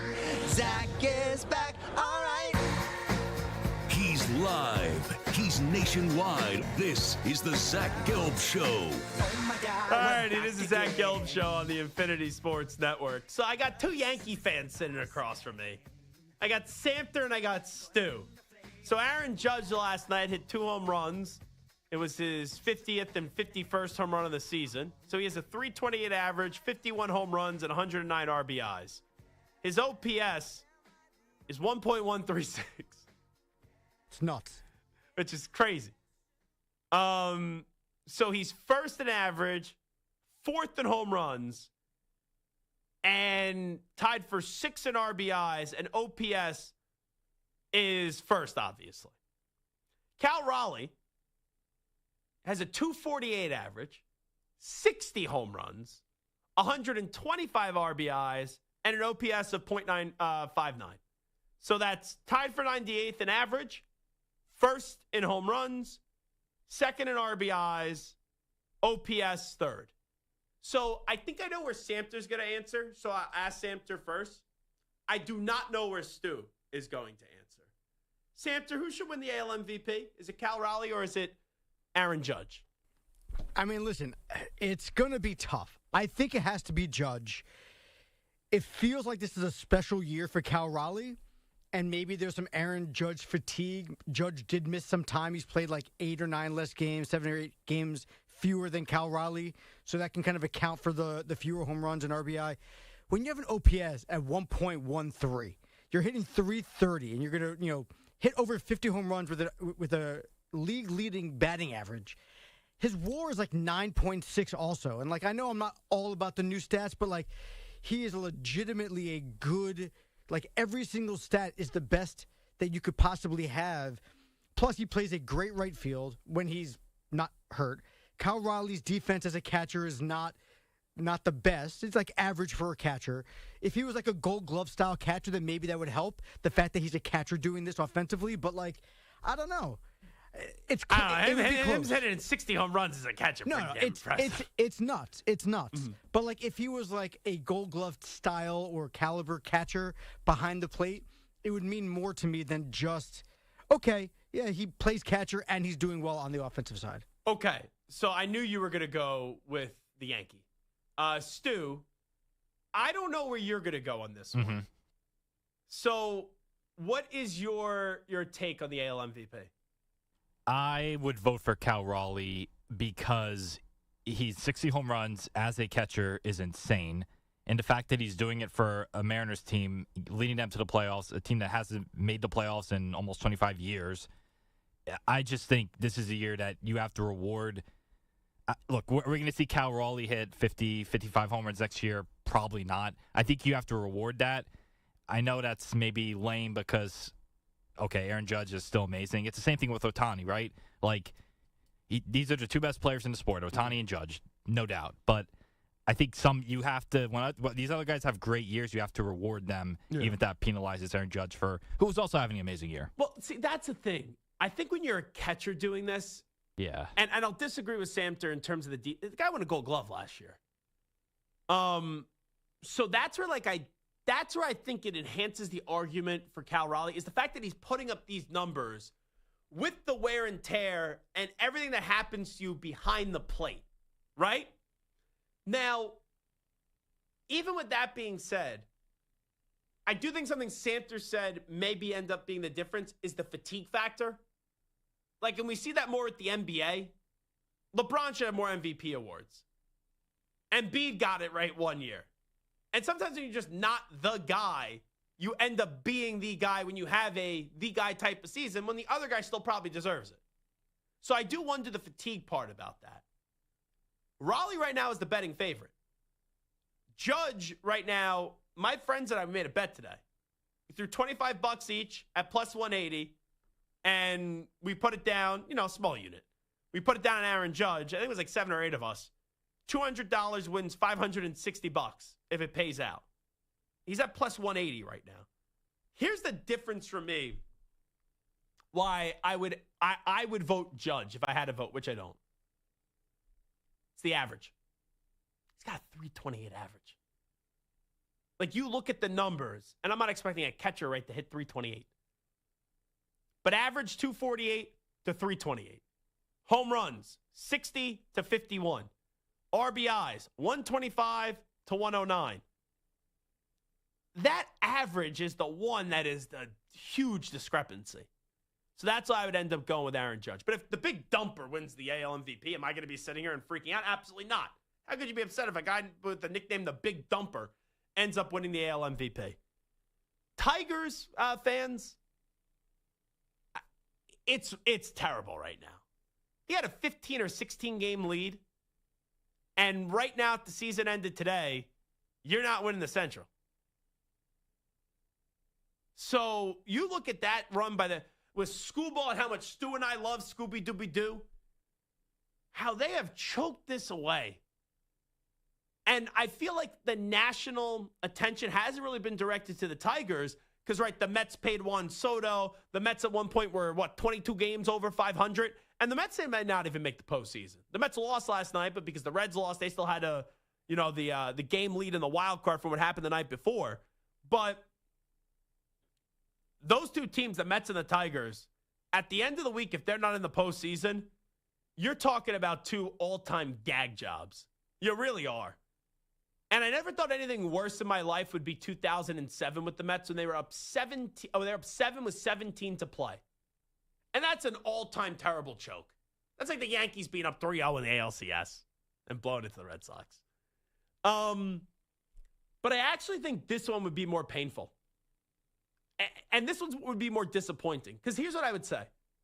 The Mets choking a 7-game lead with 17 to play would be like if you're 32 years old, you're healthy, you're walking on the side of the road, and unfortunately a truck takes you out and you die. I know that's a little graphic, but like you die instantly. It was quick, it ended, it's horrible, it's tragic, right? Everyone can acknowledge. The Mets this year would be like if you got diagnosed with an illness and you were supposed to live for like 5 months, but you end up living for 10 to 15 years, but you had zero quality of life, and it was just a sad, slow, painful death. You know, if I'm going to go, I'd rather just go quickly. I don't want pain, suffering, slow, painful death, even though I'm still living but have zero quality of life.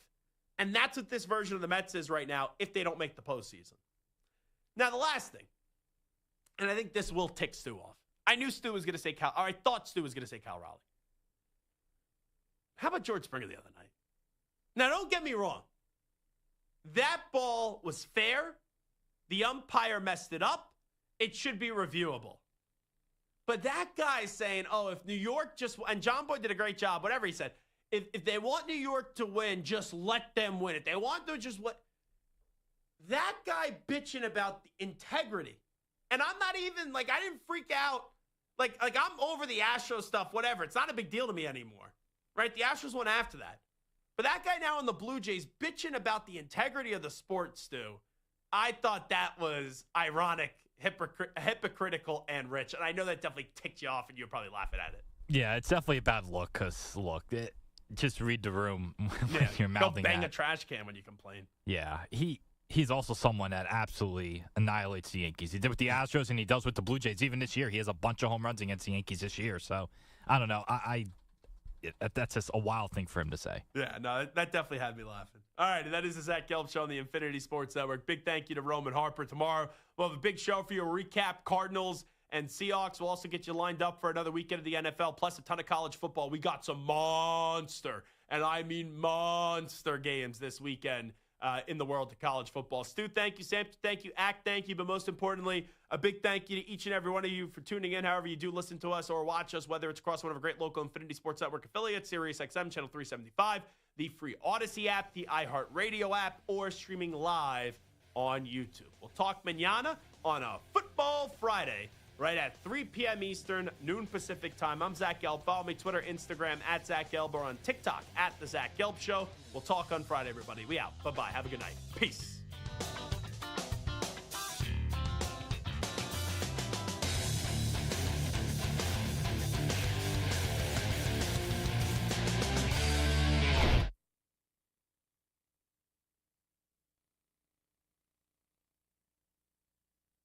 You're in a 5-minute break.